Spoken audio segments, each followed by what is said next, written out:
project is the umbrella that houses our private schools. One being Hecka Holistic Academy that you see here. The other being Freedom Home Academy, that's our K through 8 system. That K through 8 system is going to change in June because we're adding a high school. The high school is in Nkrumah International Academy here. So that K through 8 is going to change from K through 4th grade at Freedom. We're going to go high school 5 through 12. School of Literacy is the preschool, along with Hecka is also a preschool. We're also going to add a daycare, which is going to take care of the babies from 6 months all the way up to 3. So that 4-tier system will be definitely developed by the fall. But these institutions are already in place. And what we are doing now with the high school is developing and doing some finishing touches on the actual curriculum. I know it's a brother in the back. Where's the brother that was standing in the back, sitting at the table with the locks? I want him to come up because he looked like he's still in high school. What I do when I travel all over the country, I like to bring young brothers up to the front. We call it put him on the grill. Is he back there? Come on, man. Yeah, come on up here real quick. Don't worry about it. I do this all the time. I'm not going to hurt you. Do this all the time. Do it in school every day, matter of fact. So, here, I've been around a while. I'll be 47 in July. So I've been around a while. I started publishing a magazine in 1994 called Frontline. I produced Frontline for almost 15 years. And again, when we talk about the seeds in myself being planted, these were some of my writers that I had for the magazine. So you can take a look at some of these warriors, and then you can get a kind of a grasp on where my ideology stemmed from. Baba Baruti, who has a school in Atlanta called the Aquaben Institute. I named my son Aquaben. Baba Dale Jones passed away, still a warrior. Baba Kedia Wadu, one of my mentors. Baba Steve Coakley, who taught me how to research directly, taught me how to research, not from the internet or the YouTube. I studied with Steve almost 2.5 to 3 years. Baba Layla Africa, Renoka Rashidi, Randy Evans, Robert X, Griff, FX, all these were our writers and correspondents for the magazine. Okay? Just so you kind of get a grasp on, where my roots are from. So with the high school, what I feel is important, I'm going to go over, that's why I brought the brother up. I'm going to have you sit down real quick after we do this, put you on the spot. So today what we're going to talk about is the infusion of African culture into independent home and after school programs. That's the key, that's the objective for us meeting today. We're going to go in depth, nuts and bolts, to figure out some techniques that you can use inside of your program that you may have already, or if you want to start one, or if you want to start a private school, we have the different intricacies laid out for you today. We're going to spend the last 45, 30 minutes with a Q&A. I like Q&As better. I really don't like talking to you. I like to see where you at. I may be able to, go directly into the question and answer maybe before that. But this is the School of Literacy. These are some of our children. My brother-in-law runs that school in Chicago. His mother is here as well. Why don't you stand up for her? My science instructor teaches with me at Freedom. Her mother's in the back too. You want to stand up? You don't want to? So good. So real quick, say you want to start a high school, right? What's the first thing you need to do if you wanted to start your own high school? Which is not difficult to do, by the way. What do you think the first thing you need to do is? Yeah. Location, okay. Anyone else? Make sure you got teachers who are awake. Got teachers who are awake, right. What I would say is, both are good answers. I would say you figure out what the need is. If you want to approach from a business standpoint, you have to figure out the need, right? So from a course curriculum standpoint, we had to build classes, A, that our children need, and B, that's in line with universities, right? Because you want your students to be able to have an option to go to these universities, so they have to be aligned. Go on, what's your name, brother? Clarence? Squeeze my hand harder than that, brother. I mean, how old are you? 13? 15, okay. So you're in the 11th grade? 10, okay. The reason why I brought them up here, high schools right now, the high school I went to, Detroit, Michigan, Detroit Northwestern, class 87, I was unable to have 2/3 of these classes, right? So what we did was, we checked out the best, so-called best, traditional high schools in the country, right? We picked 5 of them. These are the classes that they offer, minus this one, African history. I know some of y'all can't see that, right? So what I did was, I built these classes. When we built the classes, we had to find qualified instructors to instruct, right?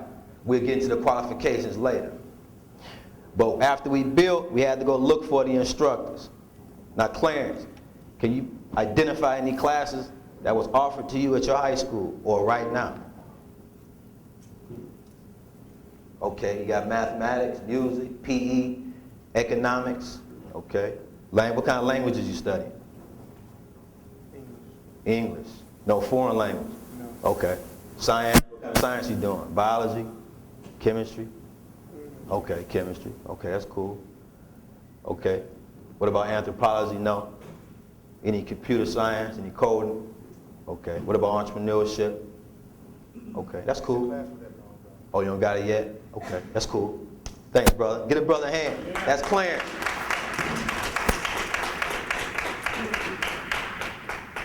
So it's important that when we send our children to these institutions, right, they get an A on the test, right? You charged up. My son got an A, we good. He got an A in read, we good, right? But you don't know his reading level. He's in the 6th grade, right? Correct. You see his scores, you're under the assumption he's doing well, right? There's no way for you to check and see if that reading score, since he's in the 5th grade, if he actually is reading on a 5th grade level, right? I'm going to show you some ways you can check that. Because what's happening, when parents are coming to me and they're saying, my son is doing well in reading, so why are you bringing him here? He says, well, he's failing all his standardized test scores. Because he's really not reading on the 5th grade level. He's scoring A's in his 5th grade class, but he's not at a 5th grade reading level, right?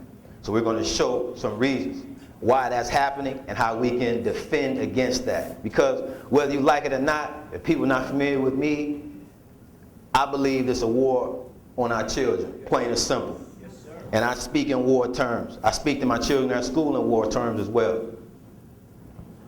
So this is the lineup real quick. We got a lot to cover. Steps in building licensed schools, the importance of enrichment programs, infuse the African culture into 1, critical thinking analysis courses. Very important. That's more important than being able to do mathematics. I'm going to get into that. Reading and vocabulary sciences courses, Math, of course, science, physics, anatomy courses, African history as a standalone. We have some good African-centered Saturday programs in Chicago, just standalone African programs for Saturday. So you can do that. You can do a Saturday school, 2 hours a day. You know what the hook is now, what brothers doing? Which is real effective. They're using basketball. So you tell the shorty, we'll hoop for an hour, but you gotta give me an hour for math, right? We're giving out free gym shoes, you know, that's the hook. We gotta be real scientific in how we tackle this thing. It can't be done by just me. You have to have a wide variety of different brothers and sisters on the ground. And of course, handwriting courses. Where's my, okay, cool, here we go. That's my problem right there. There we go. So, when I speak a lot, parents always ask about, since you can't go to Freedom, you can't go to any of our schools, are there any enrichment programs that's effective for our children? Mind you, when you take them to these schools, you're dropping them off on a battlefield. Plain and simple. We've done these programs that I'm gonna tell you about for 8 years. And I've had my son in these programs for 8 years, right? The stories he comes back and tells me, for the average person, it would be unbelievable. But for me, I spent his first 3 years laying this out. He's going to know he's in store, or he's going to know what's in store for him when he goes to these institutions. So he knew. Give you an example. This right here, he went to MIT, right, for the summer. There's always one brother, every year, there's always one brother who loves white folks to the extent he goes all out. And listen, if my son was here, he didn't want to come because he wanted to do other stuff. He's 13 now, so he too big. Travel with his father. But if he was here, he'd vouch for me. The brother, every year, this particular year, MIT, this was his first time witnessing it. The brother was 7, and the classroom told him to be a monkey, right? This little brother was a monkey for 10 days. He jumped on the table, played like a monkey, right? So my son ain't tell me this to the last day. They gave me awards. So he say, Abu, that's the guy. He was acting like a monkey in class. Now we're in the expo, right? Parents is back there, everyone is there, right? He didn't tell me because he knew what I was going to do. So I said, who, what? So he explained it to me. I went over to a little brother. Had locks, father, you know. That's a different story.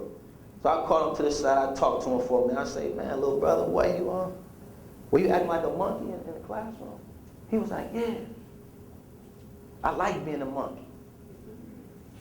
See, the reason why I tell you that story is, academically, you can be equipped. We can build academics, but culture is inculcated. You can't just teach African history class. Every class has to be identifiable. If you don't see yourself in mathematics, you're going to know math, but you're not going to be able to excel in something that you don't know where the origins came from, right? So this little brother, we weren't able to stay in contact with him, but that's just an example. Every year, the same thing happens. NYU, same thing. It's always a brother, right? Because the academics, to some families, again, I don't speak in absolutes, but the academics in some families trump culture. Because all they believe is, man, you get all A's, go off to college, get a good job, we good. But guess what? The foundation is eroding with that process. Now they're walking out of institutions, walking out of these Ivy League institutions, unemployable. So where do they go then? They go back to school. Then they become professional students. It's happening. So here, these are some of the enrichment programs that we partner with. Northwestern University, they gifted program. This is the website.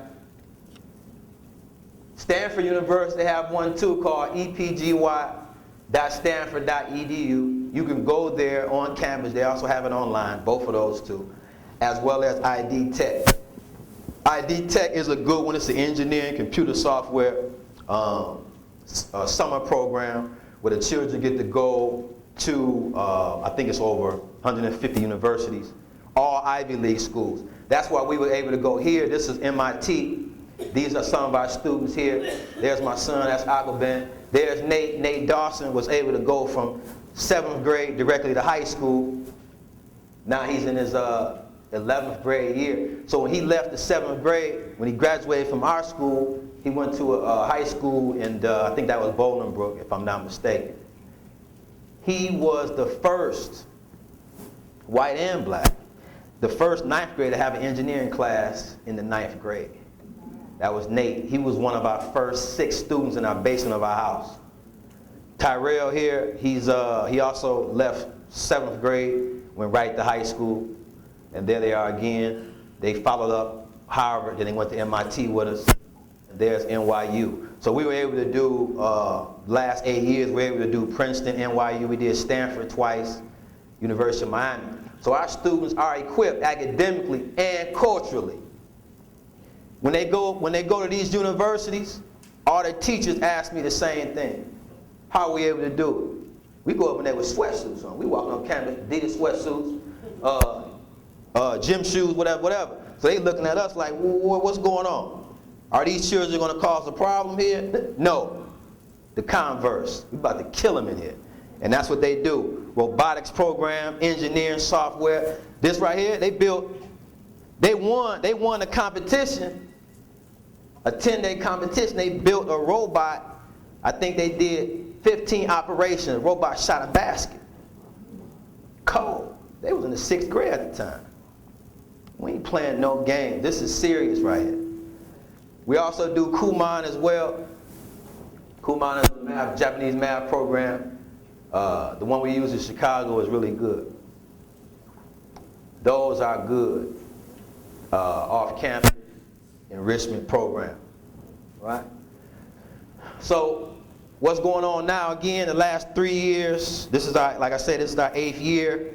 Our students are, this is bypassing 8th grade. They don't want to go to 8th grade, so they're taking the test now at the end of their 6th grade year.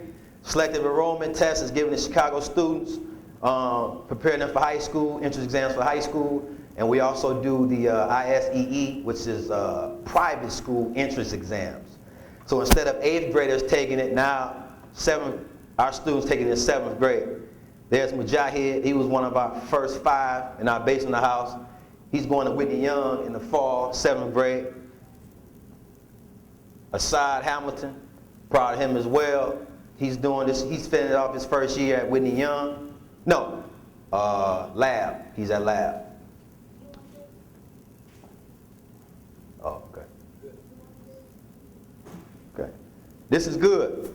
Although I didn't have time to find out Indianapolis's criteria for business licenses, but this is Chicago. So if you want to start a school in Chicago, whether it's a daycare center or a private school, these are the 3 steps you need to go through. Now, Indianapolis, I'm sure it's the Indianapolis City Hall, Marion County Clerk Office, same thing, but just a little background information on legal entities would be a start. You have to figure out if you want a sole proprietorship or general partnership. Once you do that, if we're in the city of Chicago, you have to apply for State of Illinois file number. Step 2, you have to obtain an EIN number from the Fed. I know my Moore is watching. And step 3, apply for a business license in person, 121 North LaSalle, room 800. I simplify it a lot, but they make it difficult.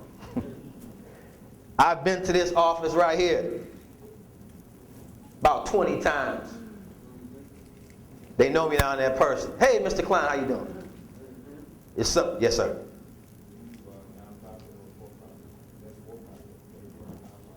For-profit, the same thing. I just didn't put it in here. Yeah, for-profit is the same. Not-for-profit is the same. I just didn't put it in here. Good question, though. Yeah.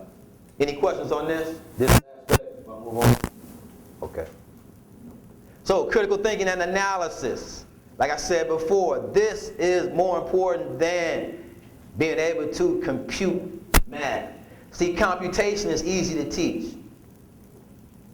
Teach them how to do math, give them a worksheet, they're complete, right? But then you start doing word problems, it becomes a challenge, right? Because we don't have, scratch that. There's not a system in place to allow our students to be free thinkers, be able to think individually, right? So that's where we fall off. Matter of fact, if you look at the differences between our children and European and Asian children, first grade, test scores neck and neck. Second, third grade, disparity. Reading, right? That's when you start to read, that's when you start to develop cognitive skills. What is critical thinking? Critical thinking is identifying and evaluating evidence to guide decision making. Our critical thinkers use in-depth analysis of evidence to make decisions and communicate their beliefs clearly and what? Accurately. Our instructors design critical thinking into our reading, math, science, African history, and writing so students can analyze what they are learning. So, when you get the reading piece, right? Check this out. This works every time. So we have a student in the school who doesn't like reading. And every time you call on that student, he decides to be silent. What's going on with him? Is he shy? Is he nervous? 9 times out of 10, can't read. So the first thing you need to do, you need to figure out what his reading level is. And we're going to get to that later. But if we look at a deeper analysis produces deeper understanding, which results in better grades, test scores, but more importantly, better assessment skills outside the classroom. Decision making, right? Not from out of a book, but when you're approached by people, when you're faced with different situations, right? That requires a higher level of critical analysis. We learned that on the block early, right? Those cats we don't deal with, right? These cats we do. What makes these guys different than the other guys? Or why I can't walk down this street after a certain time? That's critical analysis. That's being able to take what you know and what? Apply it. Yeah, application. Let's look at this sentence. Centripetal force and acceleration. The earth revolves around the sun and atomic electrons move around the nucleus. Centripetal force keeps these objects in orbit and is supplied by gravitational and electrical interactions, respectively, for each of these cases. When we read those two sentences, the first question I ask my students is, what does respectively mean? So they automatically think I'm going to ask them about centripetal force or what they just read. What does respectively mean? Right? So after every sentence, you ask a question. In my class, day 1, there are no wrong answers. Right? What do we want? We want interaction. I want to see, okay, little brother back there, he's not listening. So who's the first person I'm going to add? Little brother.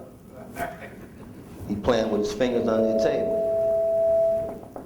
Little brother, read first sentence. So I'm going to get to techniques that we use, and I'm sure the elder teachers and instructors can vouch for it. Those techniques allow certain students the ability to rise up in that classroom. right? It's a classroom science to this, and we use it all the time. Critical thinking. What does critical thinking do with shapes? It's called figural-spatial skills. We're doing worksheets, and a third grader in my class, he said, I've never seen these shapes before. Third grade. See, I always thought early that these shapes were to help you draw, right? It is. Because what drawing does is, it allows you to use both sides of the hemisphere of your brain, right? So now I'm piling up on these worksheets because I'm teaching the children the differences with shapes, which gives them both sides of that brain working. So I picked up 20 of these different math analogies with shapes, primary analogies, good pieces. They're going to be up here for you to look at. But these pieces allow you to teach the children, of course, symmetry, directionality, position in space, congruence, area and volume. But what happens is, some of the children that come to us, upwards of third grade, they've never been able to entrench themselves in critical thinking and critical analysis, which causes, later down the line, it's going to cause them issues because the critical analysis isn't there, so they can't make decisions properly based on the background that they didn't have with critical thinking and critical analysis. But some are just good at computation, because again, computation is easy to teach. So what we did was, when I was in Detroit, a couple of partners of mine, we developed this word, or this phrase I should say. It's called African critical conscience. We're going to use it a lot because it makes sense. It's almost like the 4 C's that you talked about. But it's using critical thinking inside of consciousness. Using critical thinking inside of consciousness. As we instruct our students in these areas, we talked about those areas, we inculcate African culture along with practical methods of critical thinking and analysis. This process allows the students to what? See themselves in those course areas, and in turn they gravitate to the material. Like we said before, if they don't see themselves, if they can identify with the material. Little brother say Isaac Newton. He said, Bob Marcus, I know who Isaac Newton is. That was a white guy who was sitting under a tree and the apples fell down on him, and he invented gravity, right? Okay, so you know what my first question is. Okay, so if the white guy invented gravity, what was happening before he sat down on the tree? Sat down under the tree. Oh, that's a trick question about Marcus. African critical consciousness becomes evident in the student when they can independently make connections or synthesis with the subject area and themselves. Example, Imhotep. He's always pictured, not always, but most times he's pictured as being a European. There's 2 or 3 busts, one that we saw at the Museum of Surgical Sciences on Michigan Avenue. He's pictured as a European. So one of our students said when they went, said, Bob Marcus, they lying again. I was like, well, who is this? Then I read it. It's like, that's Imhotep. Imhotep was a black African. They're telling me this, like I don't know. But it's good because he was able to see the contradiction. That goes back to the programs at the European schools that we take them to.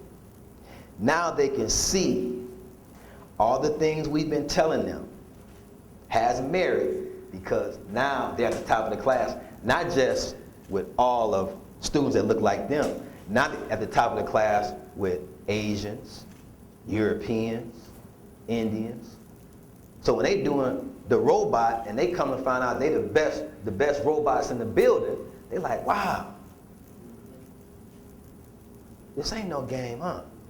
So now they really chest out. They go back to Chicago like, man, we with it. We in Roseland. I keep telling you every time I come, we still in Roseland. The most underserved, one of the most underserved communities in the city of Chicago.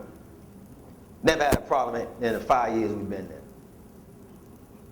They protecting our school around there. We'll never have a problem. We ain't left the door open either, but nevertheless. Okay, so I want to get into how to develop a lesson. So, what's that book you got? This is the title right here. Oswald Quaid. It's a handbook.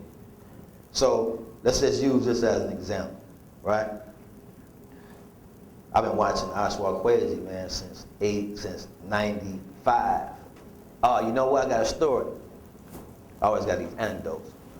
So, me and my wife, we opened up a bookstore, right? 97. We wanted to bring in speakers, right? So the first speaker we brought in was Oswald Quaid. That was 97. Packed the house, right? So then I'm worried about paying the penny, right? I have a free lecture. So it wasn't until middle of the lecture I figured out, like, I was supposed to charge these people. We ain't got no money to pay them, right? So this brother, you watch Oswald Quaid. He say, Brother Marcus, this is your first lecture you did? I said, man, it's our first one, man, but it's cool. We're going to get that money to you, right? He said, don't worry about it.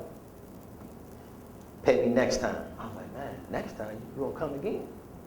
He was like, yeah, I'll come in whenever you need me to. So I know it's a lot of people that you hear about that has a lot of disdain about the conscious community, right? I don't. Conscious community to me allowed me to do 95% of what I'm doing right now. I love the conscious community. When we needed help with magazine sales, or we needed help with enrollment for the school, that's the only community that looked out for us. So you would never hear me talking bad about the conscious community, because without them I wouldn't be in front of you right now, on the real. But Oswald Quaid is a good brother, and his wife. But if we look at any African history lesson that you might like, right? You have 2 sons or whatever, right? You want to inject what you just read, and you want to give it to your son. But he's too young to understand the material, right? He may be 6 or 7, and you read Oswald Quaid's handbook. He may not be understanding. So what you do is, you figure out exactly what lesson you want to do. You write out what you want him to learn, right? And you pick out the vocabulary words that he may have trouble with. This is something that you just did on your lunch break, right?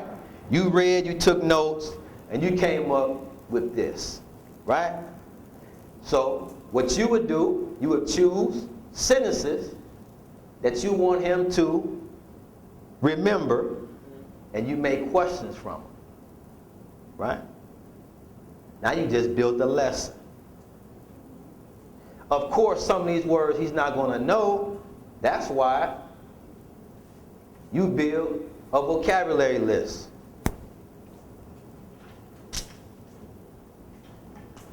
You build your vocabulary list around your lesson. So the first word he may not know is Carthage, right? So you get you a map of Africa. You put it on this wall. When you put the map on this wall and you read about Carthage, you say, well, Carthage, son, was in Tunisia.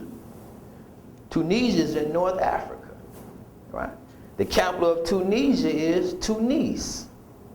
So while he's in front of you, he's written down 3 words already. Carthage, Tunis, and Tunisia. Now he knows the capital of Tunisia, he knows how to spell it, and he knows where Carthage is. Just like that. Right? So, repetition and duration. Of course he's going to forget, right? The next day, Tuesday, you can say, little brother, read the first 2 sentences. He forgot, right? That's why he practices writing Carthage, Tunisia, and Tunis. He practices those 3 words. I guarantee by Thursday, you do that twice a day.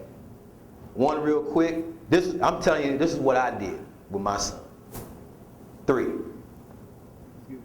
One time before breakfast, another time at night. Not stressful. You better make it fun. Because we don't operate well under stress, especially with memorization. We can recite under stress, but not memorize. We can't retain under stress, right? He can recite it while he's scared and afraid, but he's not going to remember it. And when he does remember it, guess what he attaches that memory to? Trauma. And we don't want that. We want to make it cool, everything fly, don't worry about it. After 3-4 days, he's reading, guaranteed. Repetition and duration, right? So let's look at our questions. List the year that Carthage could have been established. Oh, there he is right there. Is that my book, brother? Yeah, that's my book, man. I know you do. Celestial.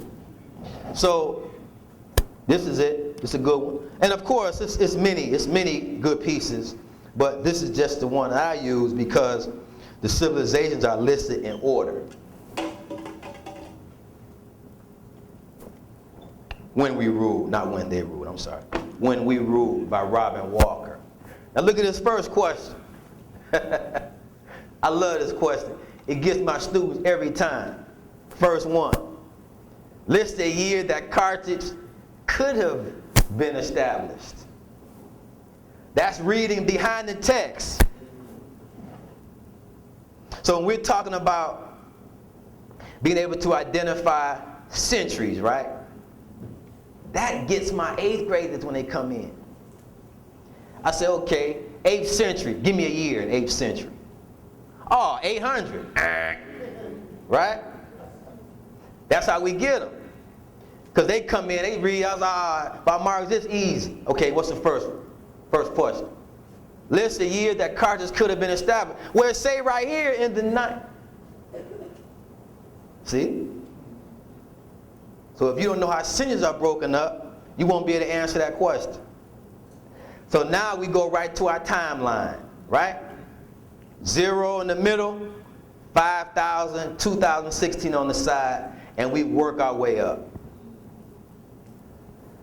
So of course the answer is 820, right? 9th century, right? You sure?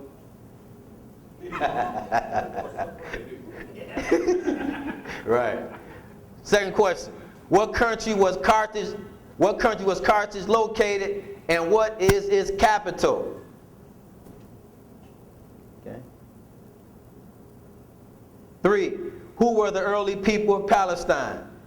These questions are all in this, 75, not even that, 60-word paragraph. Of course, the historical value of Carthage is far more than this, but it's a start.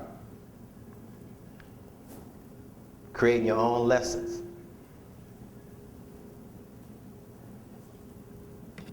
This was fascinating to me. I had one of my students, his name is Zuri Joplin. He's a superstar, he's 6, right? So what I did here, I wrote CC because it's cross-curriculum. So with this lesson, we do geography, vocabulary, math, and physics. Excuse me. So I'm going to show you this method that we developed called a 15x4 method. This 15x4 method, we spend 15 minutes on 4 subjects in an hour. Our classes are broken down in an hour. So we spend 15 minutes on all 4 of these subjects. The benefit of that is we're constantly moving. How you doing, little brother? What's your name, man? Oh, you shy. Okay. All right, go ahead. I'm gonna catch you before you get out of here, though. Geography, vocabulary, math, and physics. This is how it's done. Once we figure out what you want to place emphasis on, your emphasis may be placed on, your emphasis may be placed on physics, it may be placed on vocabulary, they may need strengthening in math. That's what you'll start with. Okay? In my classes, I always start with vocabulary. And our vocabulary is always written on one of those white paper boards, just like you see there. Simple as that. Okay? I take 20, we do 20 a week, and our words come directly out of Barron's SAT 1, our SAT 1 book. I like this book because it has in the back flashcards with the 300 most commonly misspelled words. This is my 3rd one. The other 2 are tattered. You can barely, the pages are falling out of them. That's how much we use it. It's excellent for teaching vocabulary. Why? Because a larger word I can use and take advantage of maybe sometimes 3 or 4 different phonetic rules in one word, as opposed to running over the same word, cat, dog, we can do advanced reading vocabulary with those. How you doing, sis? Let's take a look at this lesson real quick. The book I just showed you was the physics lab experiment book. This is a college book. Most of our books are college material. No, strike that. Not most. A large amount are college material. Why? Because they go in depth with the college material. And some of our 3rd and 4th graders, they get bored with 5th, 6th, and 7th grade activities. They need something with meat on them. So what I did, I developed this one, but guess what we used? Now they had the Leaning Tower of Pisa in the book. Of course, I flipped it. That's our Tekin, also known as an obelisk. But now the children, they want to know what's up with the Tekin. Like, what's going on with that, Bob Marcus? Why does it look like that? Why is it pointed at the top? Where are they? Why do they call them Tekin? What's an obelisk, right? Interest is piqued. So we use those symbols. We use African symbols. So by using the physics text from that book to teach reading fluency and critical analysis, we activate the African child's internal need to aspire. Now he wants to master it now. And we already talked about the science of the classroom. The classroom dictates the behavior, not the other way around. So if I have 16 children in the classroom, my children are broken up into an advanced group and a weaker reading group. The weaker students, who are mostly younger, they're always looking at the other 9. Always. You can come to the classroom and see the class split up. Then the students on this side, they raise their hand when the big children raise their hand. They want to be like that side. Why? Because what we constantly do, little brother, he may read all this and can break it down. First thing I do is, good job, little brother. What's next? Boom. So he's like, wow, that's all I get? So now the other students, they want to get what he got. They want to get love from the instructor. They want to get dapped, right? Now they want to aspire for that. They do it all the time. From the text, the obvious evolution is the application through test and what? Theory. We have to do both. As early as age 4, our African children can be and are successful in both of these processes. Engineers, physicians, entrepreneurs, lawyers, and revolutionaries are built in the communities of the people, nurtured in the home, and tested in the classroom. Not the other way around. So during the reign of Tutmosis III, circa 1450 BC, we also teach what BC is. So you hear the children say, yeah, but Marcus, that's before Common Era. So the other student come in like, no, that ain't right. No, it is right. Tekin, that's the plural form, were erected at the entrance of the Temple of Ra at Heliopolis. They were moved to Alexandria around 10 BCE by the Romans, and in the 1970s they were given as gifts to the United States and Britain. Now, the height is 185 feet, and we're going to calculate if we drop a baseball from here to the ground, we're going to calculate. Oh, you want to do it? I can tell you. Look at me. You want to do that? You sure? I got you. This is the little brother along with 4 other ones. They solved it, but of course, after I gave them the formula. Come on. You know the script. Okay, so the mathematical formula. Oh, I got some. Ooh, come on, fill the front row. Come on over here. Okay, so the formula, the mathematical formula to figure out, the mathematical formula to figure out how fast that baseball will hit the ground if I'm holding it at the top of that obelisk. What does that formula say? H equals what? Yep. There we go. Okay, now, just with this question by itself, I could spend a whole class period on it. What do we have? What would we have? Go back. We have the history. We have vocabulary words. What else we have? Geography, right? What else? Mathematics. We have a high level of mathematics. We have at least a 6th grade. No, they're doing this in 7th grade. My 7th graders doing this. Squaring, right? Yeah. Oh, don't look at your nails now. You're going to look at your nails early. You ready to do this problem? All right. I'm going to show you. It's easy. If an object is dropped from a tekin at... that was wrong. I'm sorry. But we still can do it. That should be 185. If an object is dropped from a tekin of 185 feet above the ground, how long would it take for the object to hit the ground? At 0, okay? Time is 0. So T represents your time. Okay? T equals time, right? What does H equal? What you think H equal? There you go, smart girl. She said height. The H equals your height, right? Okay, so we're trying to find out the height at 0 seconds. What's the height of that ball at 0 seconds? How high is it at 0 seconds? Huh?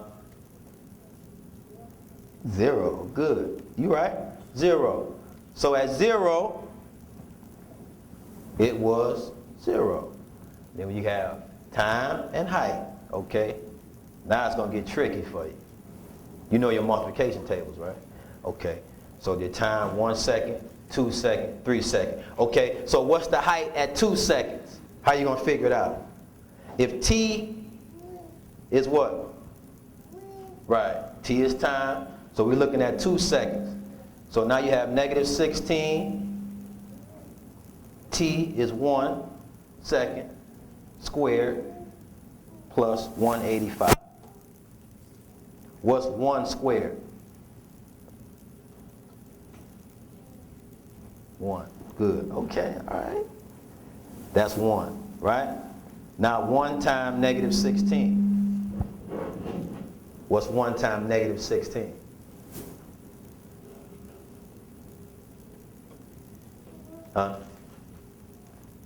Okay, negative 16. Whoops. Negative 16. Now, this is another higher form of math. 7th grade mathematics. We did 3 operations already. We squared, we multiplied, and now we're going to add. We're adding a negative and a positive. 7th grade. Oh, no, don't look away. You want to help her? You want to help her? What you think? Who knows the rule for adding different signs? When you add different signs, you have a negative 16 plus a positive 185. What are we going to do? Add or subtract? Good job. You on point? Okay, good. So you subtracted what? 185 plus negative 16. Right? What you get? This is the 4th math operation we've done in one problem. Huh? What? That's a 15. 15 minus 6 is what? 9. Okay, that's a 7. 7 minus 6. 7 minus 1 is what? 6. 1. Okay, so 169 feet. So in 1 second, that bar dropped 100. You can sit down. Thank you. Give her a hand. She tried.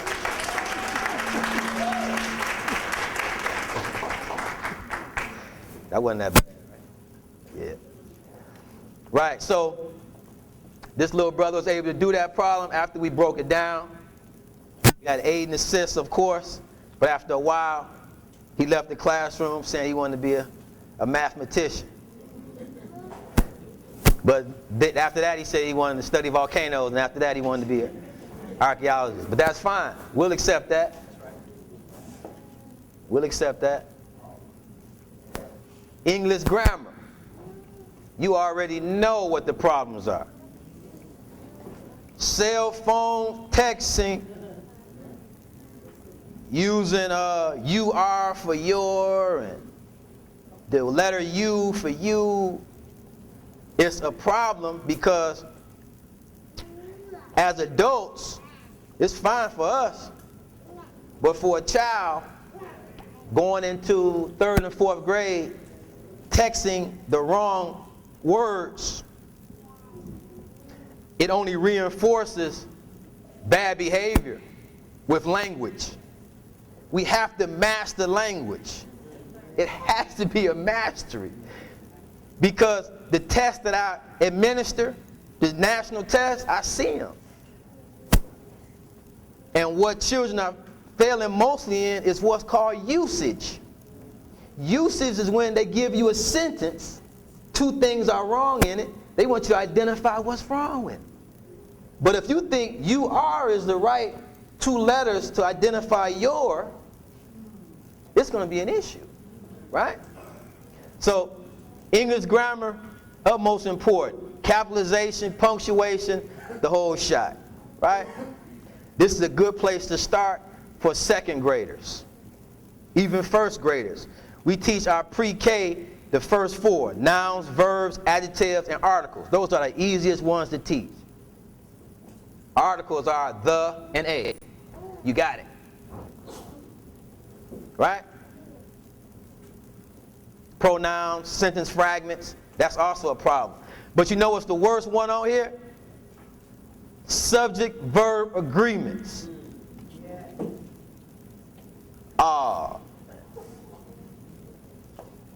Instant headache right there.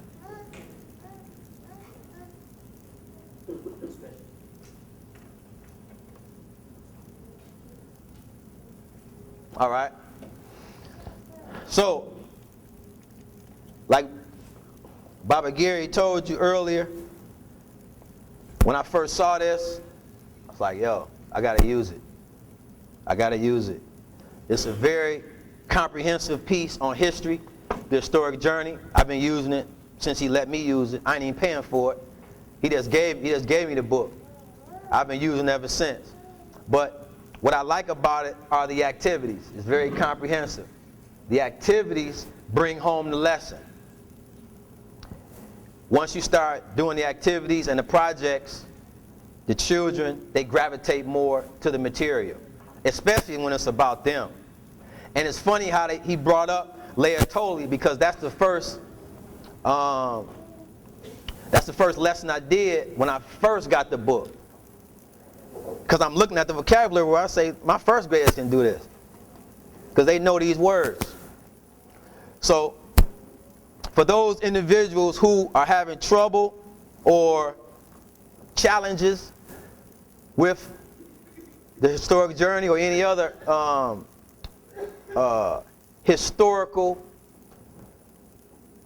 lesson, the first step is definitely, before diving into the text, the background information on page 28, we expose the children to those challenging vocabulary words. We are comfortable with 20 words per lesson. We turn to page 28. So, what we did was, when we decided to use the journey, I would pass out the background information last, because they were processes that my students have to go through before they actually read text. I can't just give them a text and say, okay, let's follow along with our finger. We don't operate like that. The first thing we do is, based on the child, we figure out, A, what's his readability? How you doing, sis? Good. What's his his or her readability? Right? If this is 4th grade and have a student in the classroom who's on a 2nd grade level, it wouldn't benefit me or him giving him this material. So first off, we had to figure out what his reading level is. We're going to get to that later. But the vocabulary words, we can teach it. I can teach these words to a 3-year-old. It's just a matter of him understanding the rules behind it. Right? He know what QUIT is. It's quit. Right? But the rule sometimes switches, doesn't it? Right? So we have to teach them not just context, but rules. There's rules behind reading. Right? Little sis, you know any of these words? 1 through 5, can you tell me? I bet you do.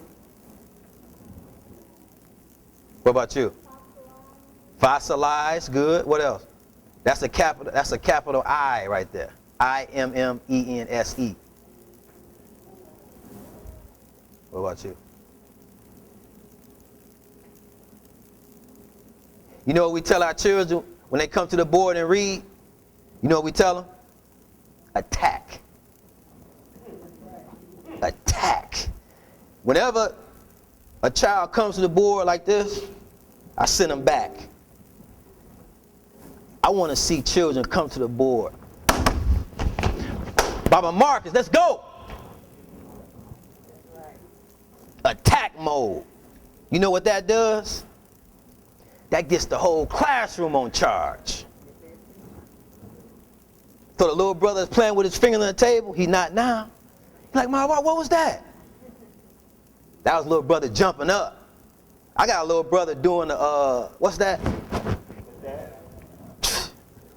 I'm going to show him to you. He's slick too. I give him latitude because he's so sharp. He come with his material every day, signing from the class. By Marcus, I did my homework last night. Chill out, man. Chill out. But we want that.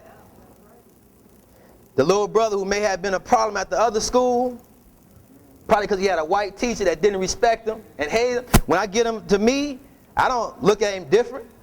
I embrace that. I like little brothers that charge up. I love it, because that was me. I stayed charged up. Couldn't stay in my seat, had to do something, but we got something for them. Because guess what? When they jumping out their seat, walking around, day one, little brother get to the school, right? He don't really know the culture. So he might get up, walk around. I don't have to tell him anything. Guess who tells him? Little brother say, hey, that's what I'm saying. That's the science of the classroom. Of course, sometimes I have to, but most times, they like, oh man, oh you don't know? Man, you can't get out your seat, man. Right? That's the science behind the classroom. So when little sis, she tells me the first word, that's good. We give her praise, but guess what? You gotta know them other 4 tomorrow. Right?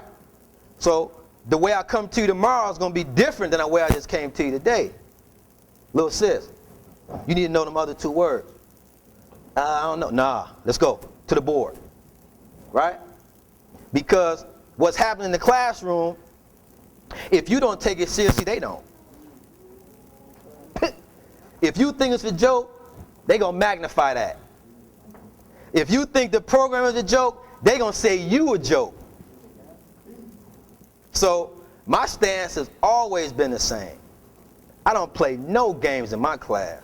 Female warrior, male warrior. You get the same treatment, right?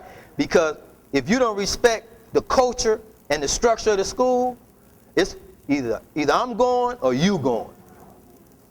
But sometimes the parents don't always support that position. So when the parents don't support that position, they got to go to another school. That's plain and simple. So enough about me. The vocabulary words are very important. These are, matter of fact, has everyone seen a historical journey? Who hasn't seen a historical journey? Bobby Gary's book. Who has not? Okay. Okay. It'd be good they're at the table as well. So it'd be good if you check them out, because it's a very good comprehensive work for grades what? What would you say? Up to what grade? G? 12? Yeah. Yeah. Starting at preschool all the way through. So this particular lesson on page 28, these are the words that I got out of it. How many lessons? How many, not lessons, how many different aspects can I get out of these vocabulary words? I see math in there too. See any mathematics in there? Geography in there? Science is in there. Right? So, if you are operating the classroom and you have 3 children bored in that classroom and you have 20 of these words on the board, something going on. There is no way they can be bored with these words. You know what else I do? I isolate some of the students that think they cool and they don't want to learn. Look how we isolate them. Check this out. Like little sis, she might be the cool one in the group, right? I don't need to know this, right? I have her come to the board first, because I know she don't know them. I'm just using that example. I ain't talking about you. I know she don't know them. She come to the board, right? Oh, Bob Marcus, I know all these words. Okay, read them. She don't know them. Now she embarrassed, right? Then I take the strong child, who they think is a lame because he's smart. Go to the board. Boom, boom, boom, boom, boom. We sit down, we give him that, right? Everybody like, woohoo, that was hot. Next time, she's going to want to know those words. Because she know being cool and sitting back, eating corn chips ain't cool. She's going to know that after a while, right? So the classroom is going to dictate the behavior of the child. Step 2. Use one of the 3 reading techniques to instruct the lesson. We have more than 3. This technique is fail-safe. It never fails. This is a flash method that we use in the classroom with the television screen. It never fails. Why? Because it's a TV. It's a big TV in my classroom. Only time I use this if I have, every semester we have a new group of students come in, right? They might not be strong readers. So my class is 18. I stick with 18. I move my strongest 9 to another class. I take the middle group who was almost there. I keep them in the class. Then I bring the new ones in, right? So now I have 18. I have 9 that's almost strong, but in the middle. So I use this for all of them. The same pointer I use right now, I'm hitting the words. I'm 20 words on the screen on a PowerPoint, right, in red. I put it on automatic. I think it goes 1/100th of a second. Boom, boom, boom, boom, boom. It's flashing, right? So while they sitting down, the words are flashing, like that word is hindbrain, right? We're talking about the brain. So I use 20 vocabulary words. The words are flashing on the screen. They see the words, but I'm reciting them first, right? The next time, we all recite them quickly, right? And we do it again at the end of the class. It only takes maybe 8 seconds. They're seeing 20 words that fast, right? We do that 4 days. On the 5th day, 1 at a time. That's what he's doing. 1 at a time. So it's running, the PowerPoint is running by itself. It's flashing the words. He's calling them out. Only take 4 days. 4 days, 3 times a day, that's 12. He's seen those words 12 times. Quickly. Now he knows them. But the reinforcement is he has to know the vowel sounds. Because if I put my hand over brain, he has to know that H-I-N-D is hind. You understand what I'm saying? So it's not just being able to do sight words. They have to know the phonetics behind them. That's the flash technique. Step 2, we have another technique called sentences to phrase technique. I'll write an entire sentence down, just one sentence, and we'll read it with the proper inflection. Then the next day I'll add a sentence. The 3rd day we're on 3 sentences. So by Friday we've read a paragraph, right? Every day we just focus on one sentence. That's the sentence to phrase technique. That's for stronger groups though. And then these are the ones that you see a lot. If you see the YouTube and the videos I post, there's a reason why I use red and black. Red identifies priority scientifically. So we use red. Black is the color of text. So they have to be familiar with the black letters. So we use red and black. The red and black technique. Okay.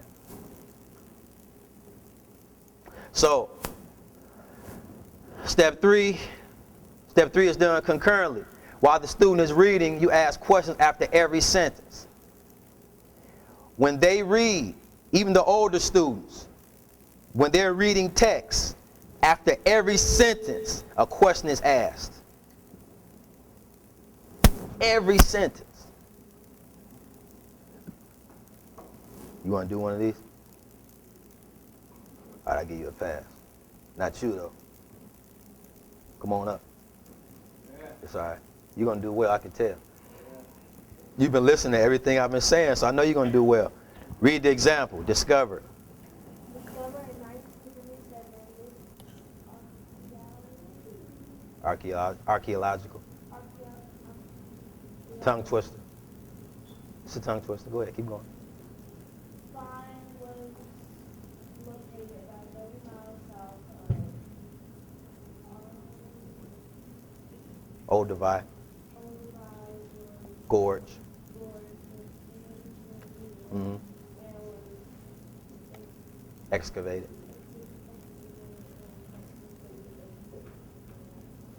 Okay, good. Now turn this way. Let me ask you a question. When was the discovery made?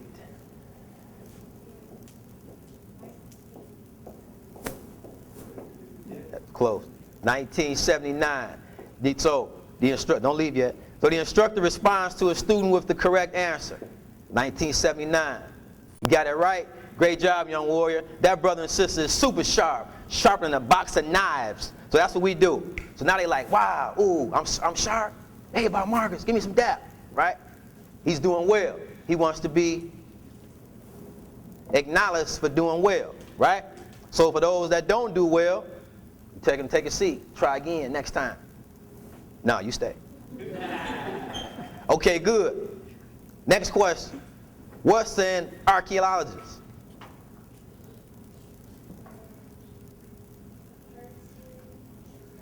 But you know what? It's not your fault. I tell them what an archaeologist is. Then they have to remember. So while you're reading, I tell them, I say, okay, that's what an archaeologist is. So then they know. So don't worry about that one. So the correct answer is, you can look, archaeologist is a scientist who studies and analyzes artifacts of ancient people and cultures. The next question, we do, what is the capital of Tanzania? I already tell them this while they're reading, right? So we went to geography, we went to spelling, we went to critical analysis. And the capital of Tanzania is Dar es Salaam. Actually, it's two. Dar es Salaam and Dodoma.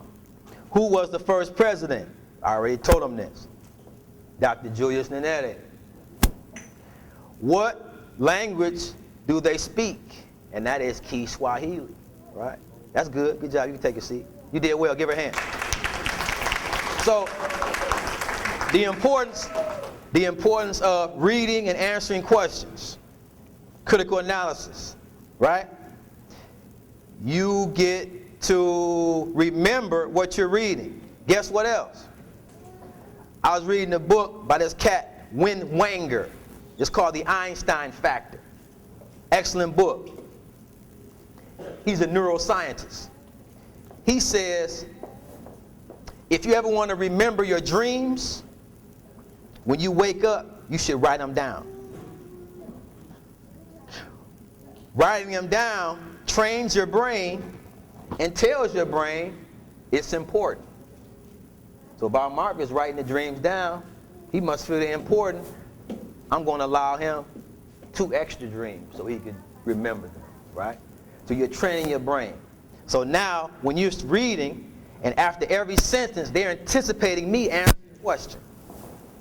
They're like, okay, he's going to ask me a question after this sentence. So now they're not reading to get finished. They're reading to absorb what they just read, right? There's different schools of thought with that. Step 4. Distribute activity worksheets on page 38 along with definitions on page 37. That's if you have the actual book. Display pictures of Dr. Daniel Hale Williams and Charles Drew. Daniel Hale Williams was mean, Jack. If anyone's familiar with Dr. Williams, 1889, his own hospital in Chicago. Can you imagine what he went through? He was sharp. Charles Drew studied blood plasma. So I display those on my wall. Every week we have a different one based on the lesson that we're doing. If we're talking about El-Haj Malik Shabazz, you know who El-Haj Malik Shabazz was? Who was El-Haj Malik Shabazz? You don't know? You know who Malcolm X was, right? Okay. What about you? Malcolm X, you know who he was? You do? Okay, you smart.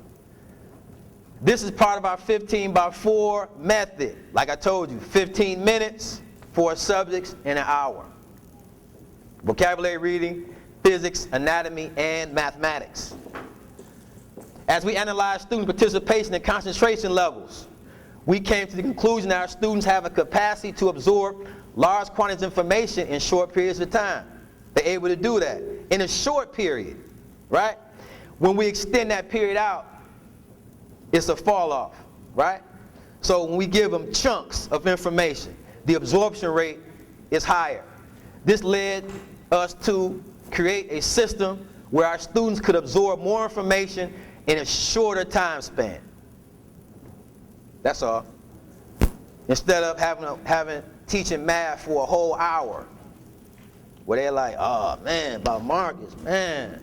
Plus they have math 3 times a day at Freedom. We don't end till 6. So we done, come on, Bob Marcus, man, it's 4 o'clock. Bible, man, can we get a break? We chopping it up now, right?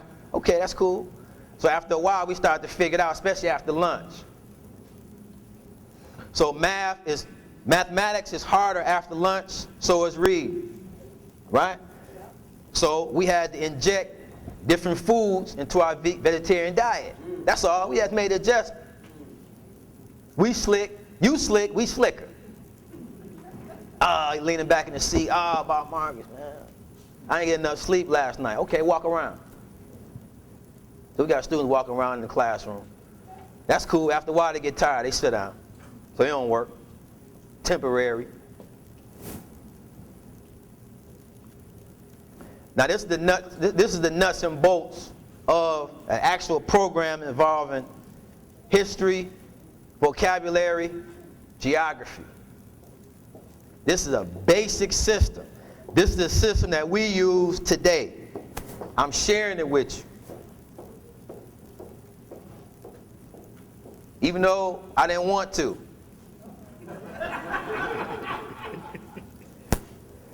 But the brother on the camera, he kept saying, man, you got to get. I said, all right. So this is the syllabus that we hand out to the instructors. To the parents. Now, I know some parents watching. Make sure you listening carefully, parents. When you go to elementary schools, 2nd, 3rd, 4th grade, you don't get a syllabus. I give you one. Your 3rd grader doesn't get one traditionally at an elementary school. Now, since I've been giving syllabi, now the parents like, Bob Marcus, where the syllabus at? You weren't even getting one last year. Yeah, where the syllabus? You ain't even got a syllabus. So, right, you're not even supposed to have one. But what I do is, I give a syllabi so the parents can follow along.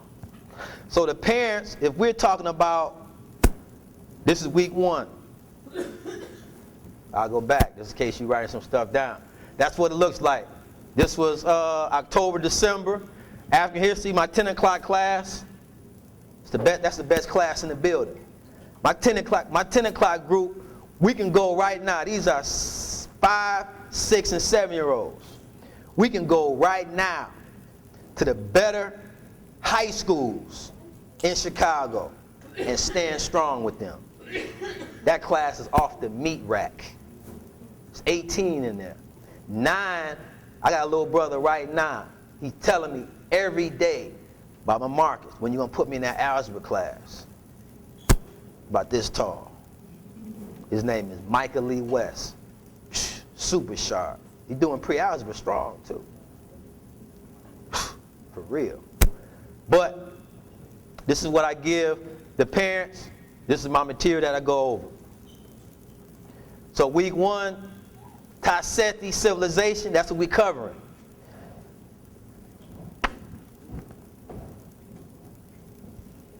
Man, you took my book, man? Oh, you got it? Yep. So week 1, Tasseti, fresh out of this book. This is the first civilization that he covers. Robin Walker. Like I say, it's very effective, and I use it. Week 1, Tasseti. See that? Don't get nervous. I don't ask you to read it. See it? All right, Tasseti. Good. So, week 2, Kush. Here's our vocabulary for week 2.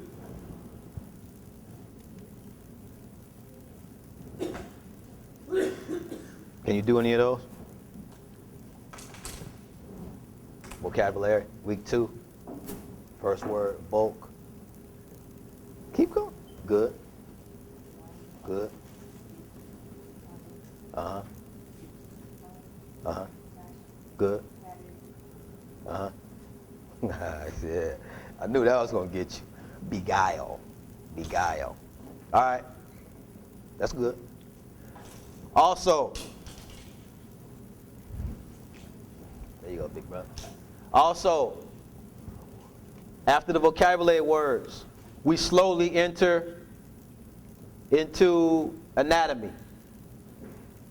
So there's a central nervous system worksheet given out on week 3. Now we're getting into our 15 by 4. You see, we start off with just one. History. First week, absorbing history. Tassetti, King Means, the whole shot. Week 2, we talk about Kush. There's a worksheet given out with the vocabulary list. They get a spelling test on Friday. Week 3, we added central nervous system and Carthage. That's what I showed you before. Where was Carthage? Right there. That's the Carthage sheet. That's what it looks like. So they get this sheet along with the central nervous system worksheet. Okay? Same with week 4. Numidia. Anatomy, the brain. Here's the vocabulary. We roll in week 4. Can't stop us. They come to the board charged up. Now, I used to write the words on the wet board. The reason why I stopped, the first week, I write them down. It take them three days. The second week, when I'm writing them down, take them 2 days. By Wednesday, they know them. So I got tired of writing them down. So I put them on a board, writing them out with red marker. Because they started to learn them so fast. Why? Because the rules were being implanted. They know the rules now. PH sound, SH sound. What's the long U sound? Now they can see it and they can break down the word. So I had to get out of writing them down on the board, on the web board. I got tired of writing them. Now I write them one time for the week. Week 5, Nook. Week 6, Igbo. Now you have culture, history, vocabulary, geography. And all that by week 6. The ear and the eye. Week 7, Yoruba. 8, Benin, and so on.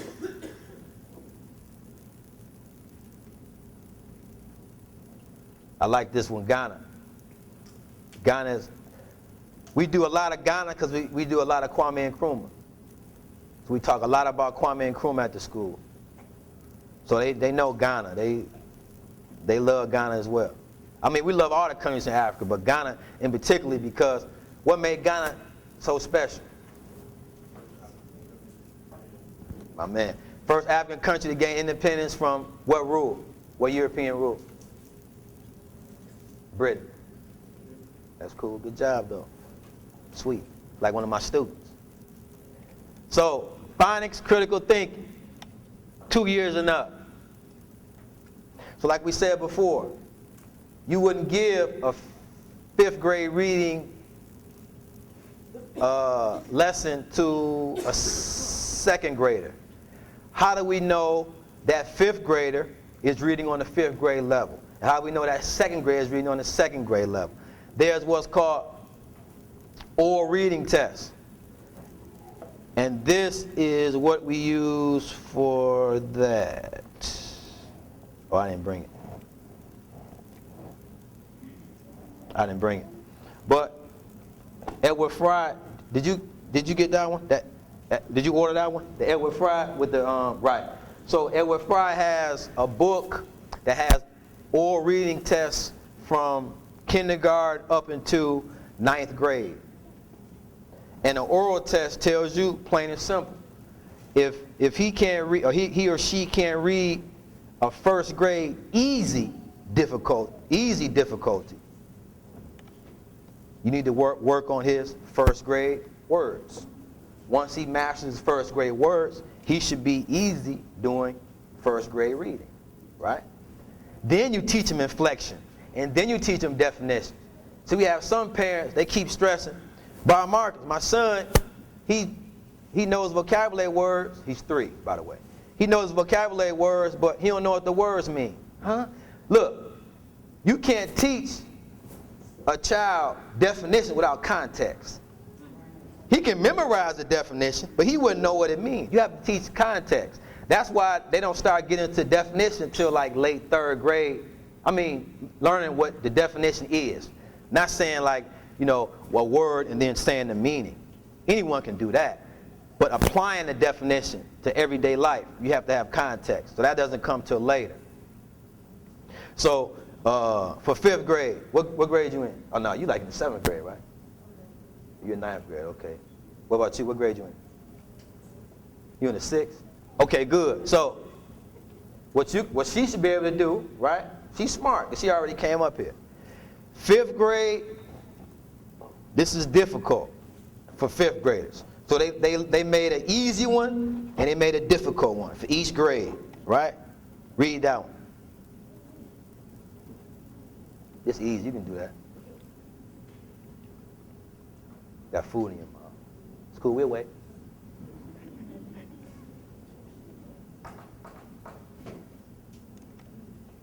Go ahead, drink some water. That's cool, go ahead. We still gonna wait on you.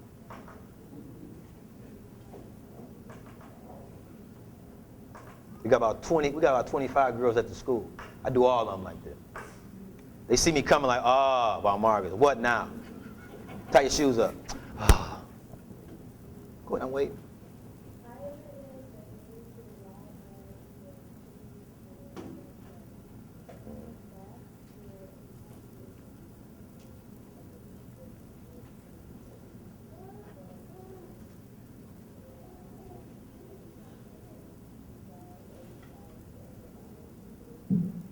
See?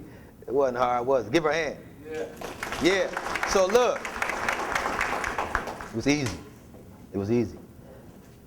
It was easy because she knew the vocabulary words, right? If she didn't master vocabulary words for 5th grade, she wouldn't be able to read that. So oral tests are good.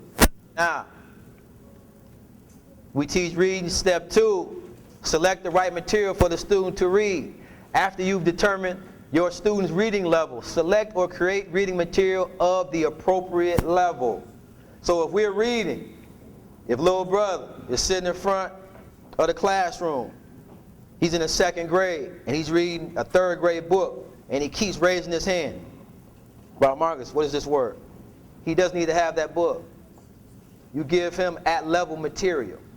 You don't want him going home asking his mother, what does this word mean? What does this word mean?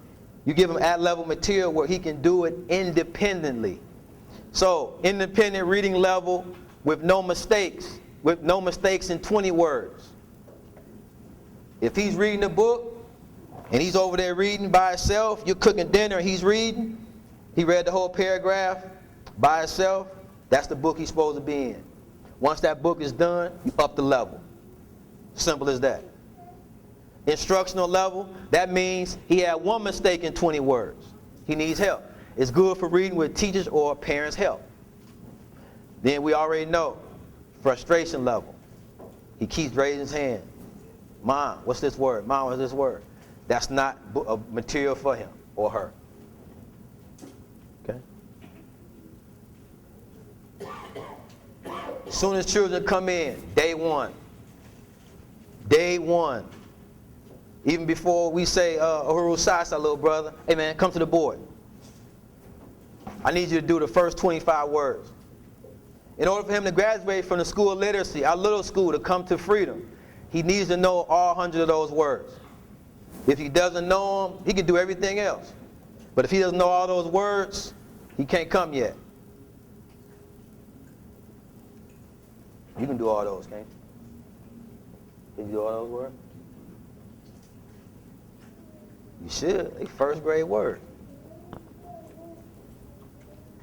Taking pictures of them, or we good?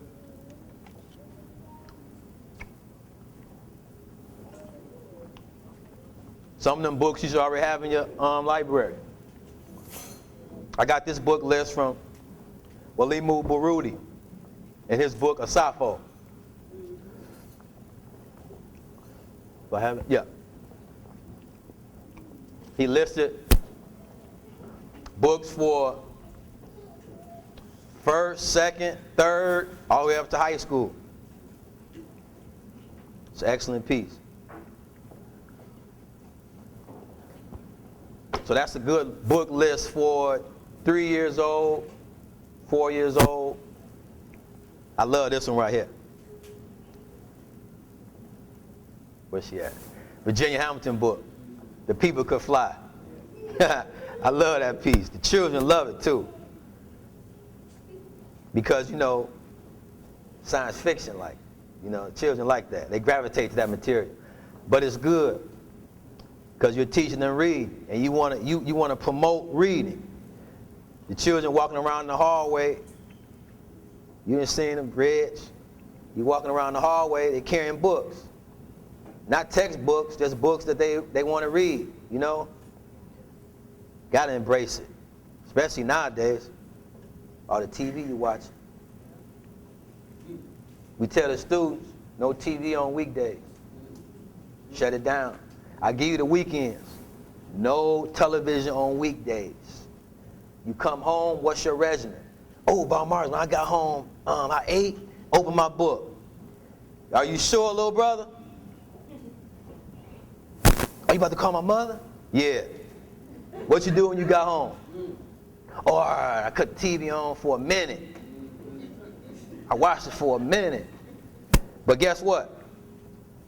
This is how it works.